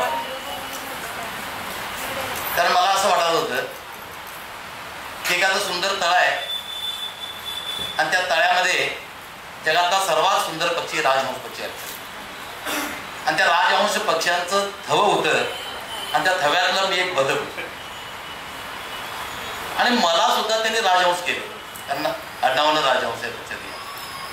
आणि मी ज्यावेळेला विचार केलो त्यावेळेला मला का ज्येष्ठ विचार म्हटले, त्यावेळेला मी आत्मचिंतन केल्यानंतर कोल्हापूरच्या माझ्या आयुष्यामध्ये पहिल्यांदा या शाहू स्मारकमध्ये अध्यक्षपदाचा मान देऊन माझा जो सन्मान केला त्यांनी, खऱ्या अर्थानं मला खूप मी आत्मचिंतनामध्ये पडलो की माझ्यासारख्या एका सफाई कर्मचाऱ्याच्या मुलाला छत्रपती शाहू महाराजांच्या या पावनभूमीमध्ये आणि त्यांच्या नावानं सभागृह हवा आहे, त्या सभागृहामध्ये मला अध्यक्षपद दिलं त्यांनी. हा फार मोठा माझ्या विचाराचा या ठिकाणी मी काम करत असलेल्या गोष्टीचा सन्मान केला, त्याचा मला खूप अभिमान वाटला. आणि मग मी या ठिकाणी पाठीमागं गेलो, जरी सफाई कर्मचाऱ्याचा मुलगा असलो, जरी प्राचार्य म्हणून काम करत असलो, तरी मग मला समजायला लागलं की एखाद्या देवदासीच्या वरती धर्मांधतेच्या लोकांनी केलेला अत्याचार असेल, त्याला वाचा फोडण्याचं काम सुरेश कांबळेने केलेलं आहे. एखाद्या सुंदर दलित मुलगीला कुटुंबखान्यामध्ये वेश्यावसळ करण्यासाठी विकणाऱ्या त्या मुलीला न्याय देऊन तिचं पुनर्विवाह करून तिचं आयुष्य उभं करण्याचं काम केलेलं आहे. सफाई कर्मचाऱ्यांच्यावर अन्याय अत्याचार होत असताना त्यांना न्याय देण्याचं काम रस्त्यावरती केलेलं आहे. आणि हे सगळं करीत असताना कदाचित त्यांना असं वाटलं असेल की एक आशेचा किरण सुरेश कांबळे सारखा माणूस आहे, म्हणून त्यांनी मला विचारवंत म्हटलं असेल. हा रस्त्यावरती लढाई करणारा विचारवंत आहे, पुस्तकातला विचारवंत नाही, हे मी पहिल्यांदा तुमच्यासमोर ठामपणे सांगू इच्छितो, लक्षात घ्या. आणि म्हणूनच या ठिकाणी आदरणीय माझे मार्गदर्शक आणि माझे नेते उत्तमदादा, त्याचबरोबर मला सातत्यानं जे डॉक्टर आंबेडकर विचारांचे वैचारिक मार्गदर्शक जे पिंड म्हणून आहेत, आदरणीय कपिल सर माझ्यापेक्षा 11 वर्षाने लहान आहेत, आता मला समजलं की 11 वर्षाने ते लहान आहेत. आणि मी मध्ये एकदा विचारलो, मम्माने सर आणि तुमचं असं इतकं नातं असतं आणि काय नाही सर, त्या पण म्हणाले आमच्या नवरा बायकोसारखं आहे, असं नातं असतं, आम्ही कधी एकमेकाला येतो आणि कधी एकमेकाला मम्मानेच असते. बाकी कुराडे सरांनी जो घाव घातलेला आहे, तो घाव अतिशय म्हणजे वर्मी घाव आहे, लक्षात घ्या. जरी या ठिकाणी अतिशय सहज लिहिल्या पद्धतीनं जरी घाव घातला तर त्यात चिंतन करण्यासारखे विचार आहेत. त्याचबरोबर प्रवीण सडोलीकर सरांनी जे तलवार उपजली, ते तलवार जरी खोटी असली तर ती विचारांची तलवार आहे. त्या तलवारीचं ते धाक आहे, लक्षात घ्या. आणि माझे मित्र प्राध्यापक डॉक्टर अमर कांबळे सर या ठिकाणी उपस्थित आहेत आणि या दोघांचं सौभाग्य. या मी काय बोलायचं हे विचार करून आलेलं नाही, कारण मी विचारवंत नाही आहे, टिपणं काढून आलं नाही. मला सगळ्यात महत्त्वाचं वाटलं की कोराळे सरांचं एक वाक्य मला अजित मम्माने सरांचं वाक्य मला आज समाजामध्ये गोंधळलेली परिस्थिती काय, प्रतिक्रांतीची गरज आहे म्हटलं. मला खूप आवडलं त्यांचं वाक्य. का बोललेलं आहे? कारण आज समाजामध्ये विचार सांगणाऱ्या माणसांची संख्या जास्त आहे, विचार जगणाऱ्या माणसांची संख्या कमी आहे. धम्म सांगणाऱ्यांची संख्या जास्त आहे, धम्म जगणाऱ्यांची संख्या कमी आहे. प्रत्येक जण सांगायला धम्म जगेच ना, प्रत्येक जण विचार सांगायला जगेच ना. आणि अशा परिस्थितीमध्ये आज प्रतिक्रांतीची खरोखरच गरज आहे. ती प्रतिक्रांती रक्तरंजित नव्हे, ती विचाराची क्रांती असते. आणि म्हणून गेल्या 28 वर्षामध्ये निपाणी परिसरामध्ये त्यापूर्वी या चळवळ आंबेडकरी चळवळीचा उत्तमदादांच्या समोरात मला सांगायची संधी मिळाली. त्याचा गैरवापर करणारी एक दुकान मांडणारी माणसं या ठिकाणी निर्माण होत असताना निपाणीमध्ये मला की अट्रॉसिटी नावाचा जो कायदा आहे, तो कायदा म्हणजे संरक्षणाचा तो कायदा आहे. परंतु पोलीस आणि अट्रॉसिटी घालणाऱ्या लोकांची संख्या एवढी वाढली की त्यामध्ये व्यवसाय आला. मग त्यांच्यावर लढलं तर लढण्याची ताकद आमच्यामध्ये नाही. म्हणून आम्ही काय केलंय, फुले शाहू आंबेडकर विचार संमेलन शिवराय ते भीमराय ही कन्सेप्ट वापर करून 28 वर्ष निपाणी परिसरामध्ये आम्ही एक तरुणांची पिढी घडवली. आणि या गेल्या 15 वर्षामध्ये उत्तमदादा इथं आंबेडकर विचार म्हणजे कमी कमी 40 कार्यकर्ते भीमसैनिक आलेले आहेत. 40 वर्षामध्ये या 15 वर्षामध्ये चुकीचं अट्रॉसिटी झाली नाही. हे फुले शाहू आंबेडकर विचार संमेलनाचं ते आमचं या ठिकाणी फार मोठं देण आहे. आणि म्हणून ढोंगी लोकांची संख्या वाढत असताना, लाभार्थ्यांची संख्या वाढत असताना एक विचाराची ज्योत घेऊन कपिल सरांनी, खऱ्या अर्थानं कपिल सरांचं माझ्यावर खूप उपकार आहे, आंबेडकर विचार मंचवरती खूप उपकार आहे. आणि हे करीत असताना या 2 पुस्तकांनी मला, या पुस्तकाचं आर्किटेक्ट ऑफ सोशल जस्टिस हे पुस्तक वाचू नये मी पुढं. या पुस्तकाचा मथळाच इतका आहे, कारण गौंडी काय करत असतो किंवा एखादा वास्तुशास्त्र म्हणजे काय करत असतो की एखाद्या बिल्डिंगची निर्मिती करत असतो, एखाद्या मंदिरची, आणि सांगत असतो हे मंदिर 800 वर्षापूर्वीच आहे, हे मंदिर 1000 वर्षापूर्वीच आहे, अभिमानानं सांगत असतो. परंतु बाबासाहेब आंबेडकरांनी जी एक समाजाची रचना केलेली आहे, ती रचना म्हणून आमचा सामान्य रस्त्यावरचा कार्यकर्ता जब तक सूरज चांद रहेगा बाबासाहेब तेरा नाम रहेगा, हे या पुस्तकाचं त्या घोषणेचा अर्थ समजला. कारण अशा प्रकारची एक सामाजिक रचना केलेली आहे. ही रचना या ठिकाणी ढासळून कधीही पडणार नाही, लक्षात घ्या. आणि ही रचना समजावून घ्यायची झालं तर ही पुस्तक अतिशय वाचणं अतिशय गरजेचं आहे. त्याचबरोबर छत्रपती शाहू महाराज यांचा जो सैद्धांतिक विचार आहे, सिद्धांत लक्षात घ्या, सैद्धांतिक म्हणजे सिद्धांत मध्ये नाही विचार, तो सैद्धांतिक विचार या दोघांचा आणि दोघांचा परस्पर संबंध अतिशय दृढ आहे.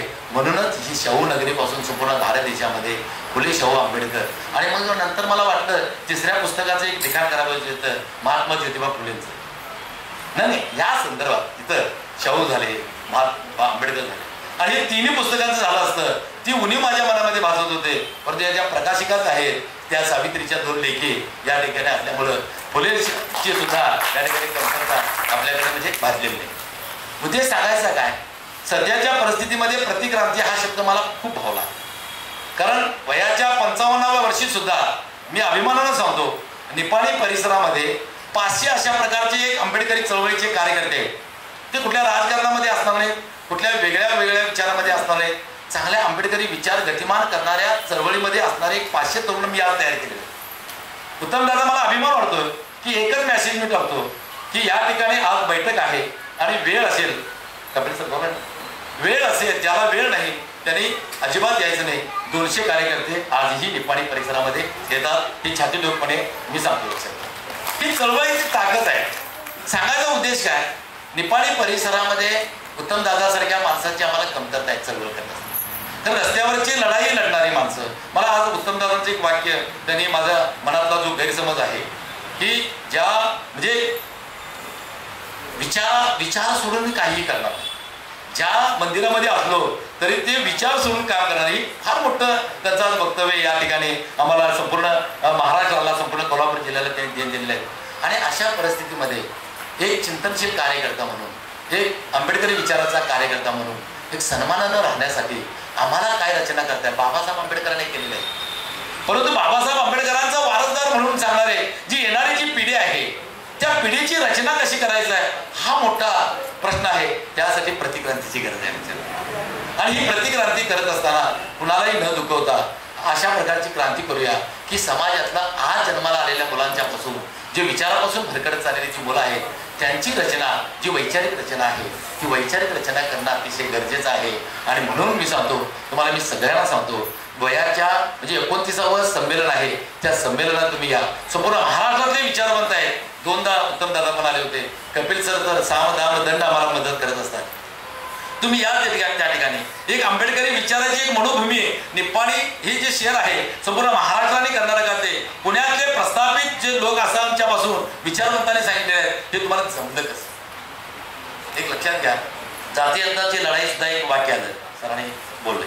जाती अंताची लढाई करत असताना एक साधं उदाहरण देतो, एक चिंतन म्हणून देतो. अध्यक्ष म्हणून मी अत्याचार तुमच्यावर करावलोय, परंतु शेवटचं एक वाक्य सांगतो. निप्पाणीमध्ये पोलीस स्टेशनमध्ये एक मराठा समाज आणि एक लिंगायत समाजाचे मुलं होते. लिंगायत समाजाची मुलगी अतिशय गरीब आहे, 1 महिन्याची गर्भवती आहे. मराठा समाजाचा मुलगा अतिशय गर्भश्रीमंत आहे. जातीचं राजकारण करणार आहे. जाती बहुसंख्याकांचं राज या देशामध्ये चालतं. लक्षात घ्या, ज्या जातीची माणसं जास्त त्यांचं राजकारण चालतंय.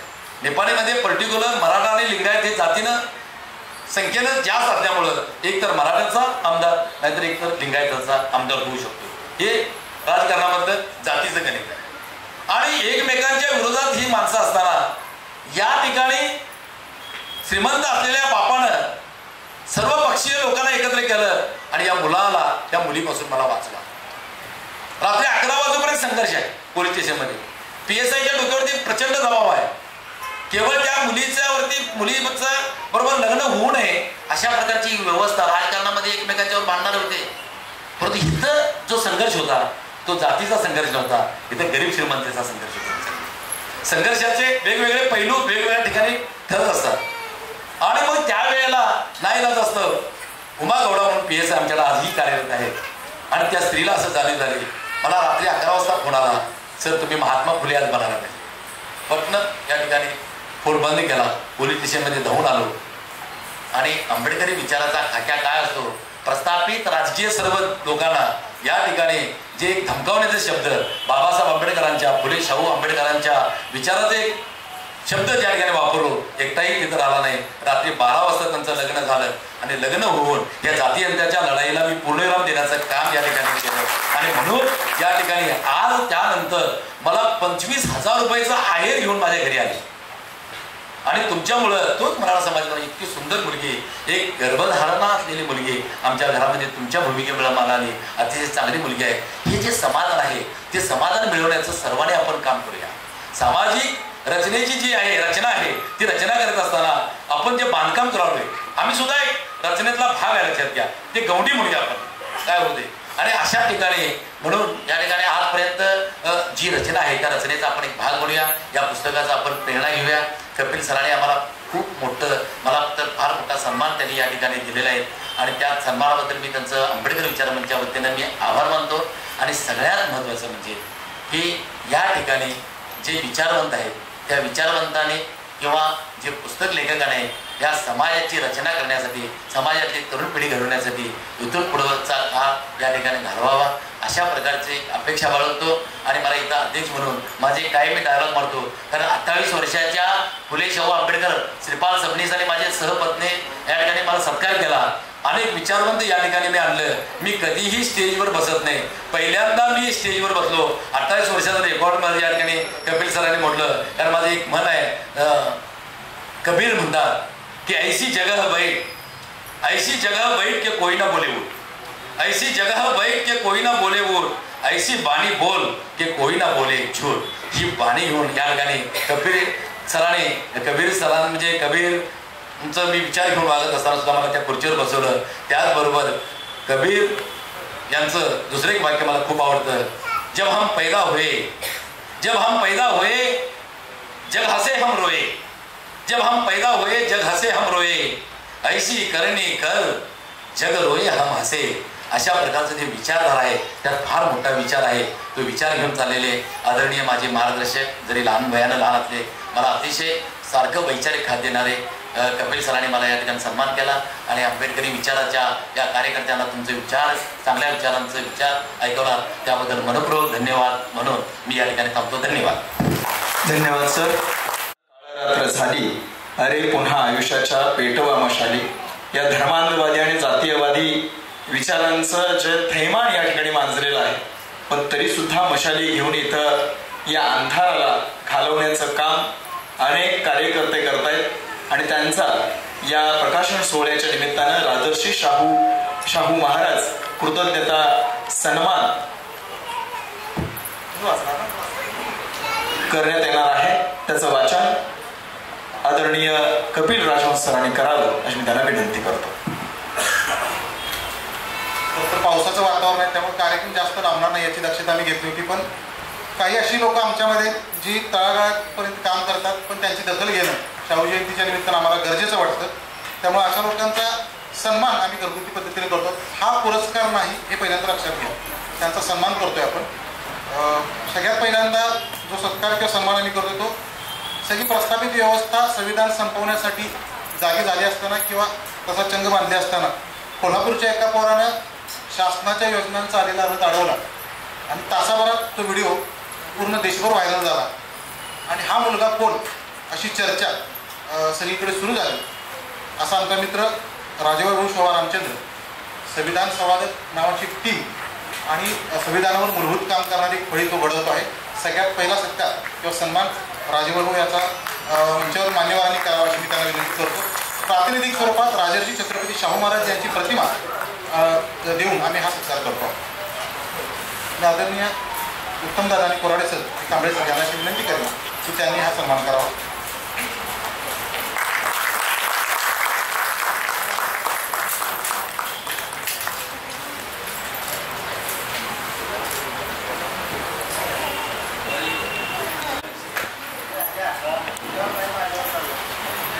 शासकीय पातळीवर विद्यार्थ्यांच्या फेलोशिपसाठीचं वातावरण गेले 5-6 वर्ष अतिशय गढूळ झालेलं आहे. सारथी या संस्थेच्या माध्यमातून विद्यार्थ्यांच्या फेलोशिप जशा बार्टीच्या झाल्या तशा सारथीच्या सुद्धा झाल्या.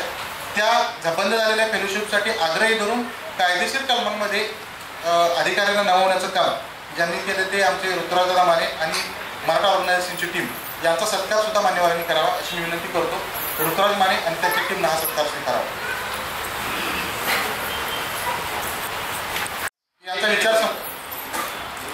यांचा विचार संपवण्याचं काम सुरू असताना हे सगळी लोक झटत आहेत. कागलच्या एडीमाने पॉलिटेक्निकचे प्राचार्य पाटील सर सुद्धा या ठिकाणी हा सत्कार ऑर्गनायझेशनच्या वतीने स्वीकारतात.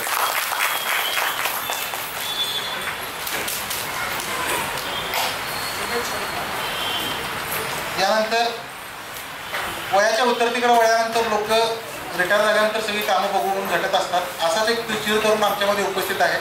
आदरणीय डॉक्टर दयानंद ठाणेकर सर हे धम्म चळवळीचं काम वयाच्या उत्तराला सुद्धा करतायत. त्यांचं सुद्धा या ठिकाणी सन्मान व्हावा असं आमच्या वतीनं आम्हाला वाटतं. त्यांचा सत्कार या ठिकाणी आम्ही करतो आहोत.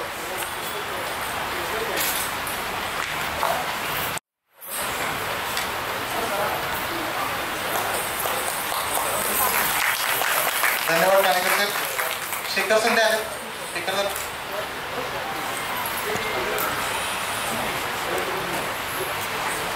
धन्यवाद.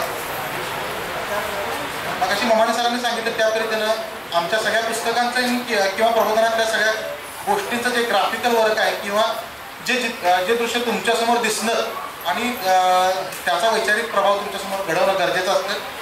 हे काम करणारे आमचे जवळचे मित्र सगळ्यांच्या चळवळीत ज्यांची लेखनी जे अनेक लोकांना माहीत नाही, विद्यार्थी ज्ञानवंशी नावानं जे लेखन करतात ते आमचे विद्यार्थी ज्ञानवंशी सरांना विनंती करतो की त्यांनी त्यांचा सत्कार या ठिकाणी स्वीकारावा.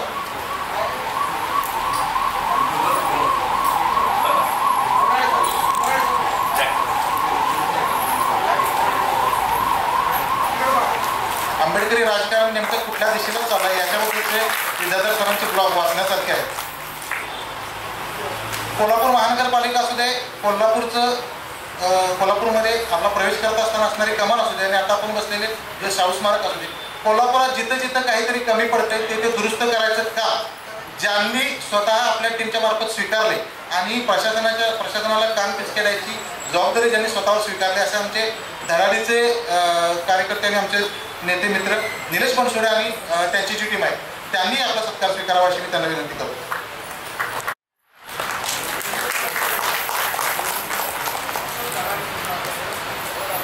दारूबंदीची चळवळ फक्त झाली पाहिजे असं आपण कागदावर म्हणतोय, पण त्या पद्धतीचे ठराव ग्रामपंचायत करत नाहीत किंवा ग्रामपंचायत प्रशासन त्या लोकांना पाठीशी घालते. पण आमची एक भगिनी या ठिकाणी अशी उपस्थित आहे की ज्यांनी दारूबंदीची चळवळ ग्रामपंचायतीपासून सुरू ठेवून ही यशस्वी पार पाडायचं काम करत आहेत. आमच्या आदरणीय प्रियाताई शिरगावकर आणि त्यांच्या टीमला या ठिकाणी बोलवतो आणि त्यांचा सन्मान या सगळ्या मंचावरच्या मान्यवरांनी करावा अशी मी त्यांना विनंती करतो.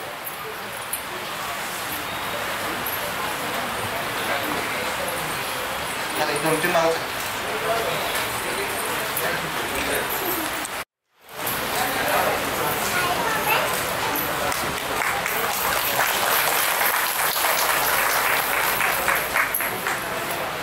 धन्यवाद.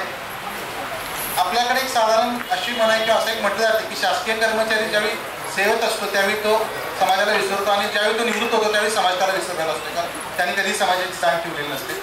पण आपल्यामध्ये असे एक अधिकारी आहेत ज्यांनी आपल्या सेवेमध्ये सुद्धा समाजाची जाण ठेवली आणि सेवेतून निवृत्त झाल्यानंतर सुद्धा समाजाच्या प्रत्येक कार्यक्रमासाठी मग तिथं निमंत्रण असेल नसेल याची वाट ते पाहत नाही. प्रत्येक कार्यक्रम हा माझा आहे, वैचारिक चळवळ जगवण्यासाठी माझी जबाबदारी नैतिक आहे हे समजून या ठिकाणी उपस्थित असणारे आमचे आदरणीय Madan Pawar sir retired custom अधिकारी आहेत, पण ते अजूनही आपल्याला स्वतःला प्रत्येक चळवळीचा कार्यकर्ता समजून प्रत्येक ठिकाणी हजर असतात. त्यांचा सन्मान या ठिकाणी करावा अशी मी मान्यवरांना विनंती करतो. आदरणीय मदन पवार.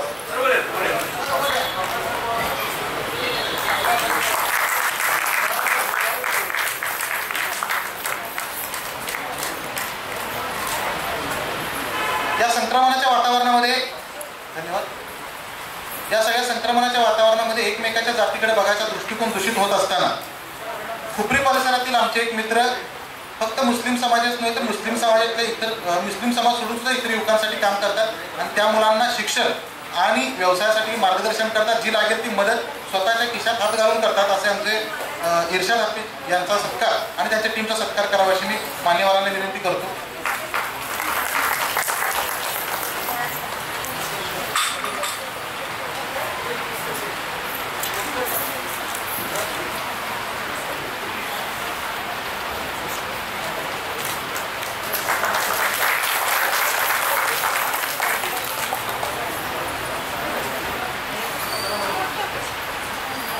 दोन सन्मान आवर्जून या ठिकाणी करणं मला गरजेचं वाटतं. मगाशी मी स्वागतामध्ये आणि माझी भूमिका मांडत असताना या ठिकाणी केलं.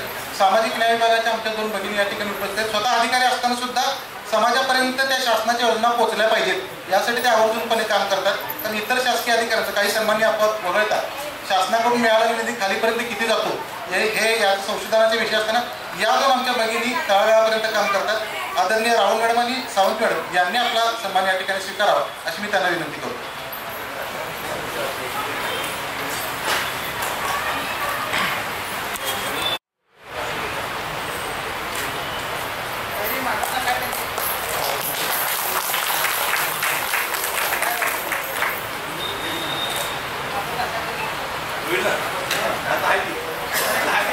प्रतिभा सावंत मॅडम वेगवेगळ्या या ठिकाणी उपस्थित आहे की जी टीम स्वतः नोकरी करते, व्यवसाय करते, स्वतःचं घर सांभाळते आणि आल्यानंतर प्रबोधनाचं काम करण्यासाठी रोज संध्याकाळी विहारामध्ये 2 तास स्वतःचा वेळ देते कुटुंब सांभाळून आणि रोज संध्याकाळी मुलांची त्या ठिकाणी अभ्यासिका अमृत चालवली जाते. मुलांना कुणीही बोलवायला जात नाही. ती मुलं स्वतः तिथे उत्स्फूर्त येतात. त्यांना सांभाळणारी त्यांना शिकवणारी महिला सुद्धा या ठिकाणच्याच आहेत. मी भीमकन्या सखी मंचच्या सगळ्या महिलांना विनंती करतो की त्यांनी येऊन या ठिकाणी आपला सत्कार आणि सन्मान स्वीकारावा. आदरणीय उत्तमदादा कांबळे, सुरेश कांबळे सर आणि कोराडे सर भीमकन्या सखी मंच मांगूरच्या या सगळ्यांच्या महिला आहेत.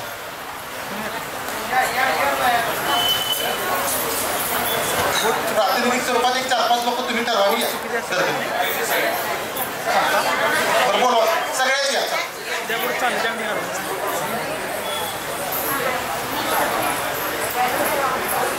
देवदार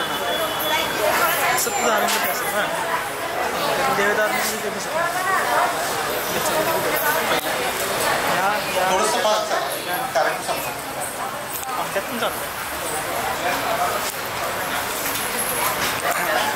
विनंती करतो की तिचाही सन्मान मान्यवरांनी करावा.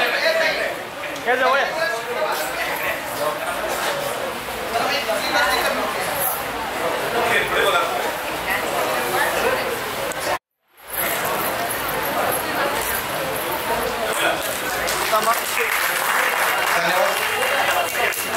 शेवटचा सत्कार आमचे मार्गदर्शक. धन्यवाद.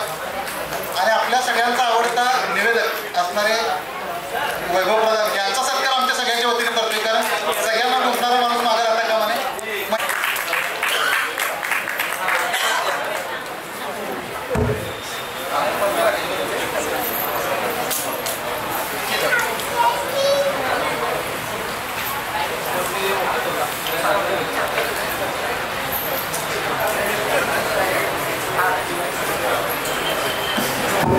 कार्यक्रमाचा प्रोटोकॉल थोडा वेगळा असतो, पण ऋतुराज दादांना मी विनंती करतो की आपण शुभेच्छा द्याव्यात आणि यानंतर डॉक्टर शोभा चाळके मॅडम आभार मानतो.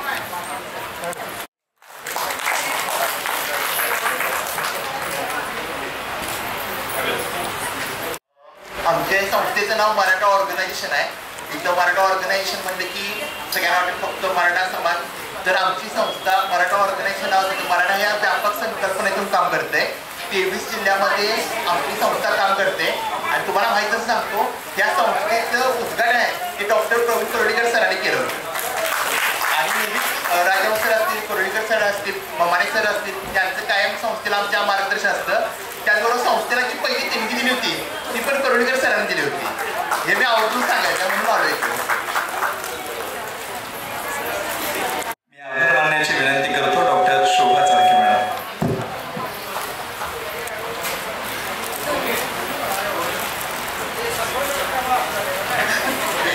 निर्मिती प्रकाशन आणि श्रावस्ती प्रकाशन यांनी प्रकाशित केलेले आणि डॉक्टर कपिल राजहंस लिखित प्रकाशित 2 महत्त्वपूर्ण ग्रंथाच्या प्रकाशनासाठी आपण इथं सगळे जमलेलो आहोत. या कार्यक्रमासाठी आवर्जून उपस्थित असले माननीय उत्तम दादा, या कार्यक्रमाचे अध्यक्ष माननीय प्राचार्य सुरेश कांबळे सर, या कार्यक्रमासाठी प्रमुख वक्ते म्हणून उपस्थित असलेले माननीय Kisanrao Kurade sir, doctor Amar Kamble sir, doctor Pravin Kodolikar sir, advocate Sunny Gondhi, लेखक कपिल राजहंस सर, माननीय अनिल ममाने, माझी मैत्रीण मिनल राजहंस,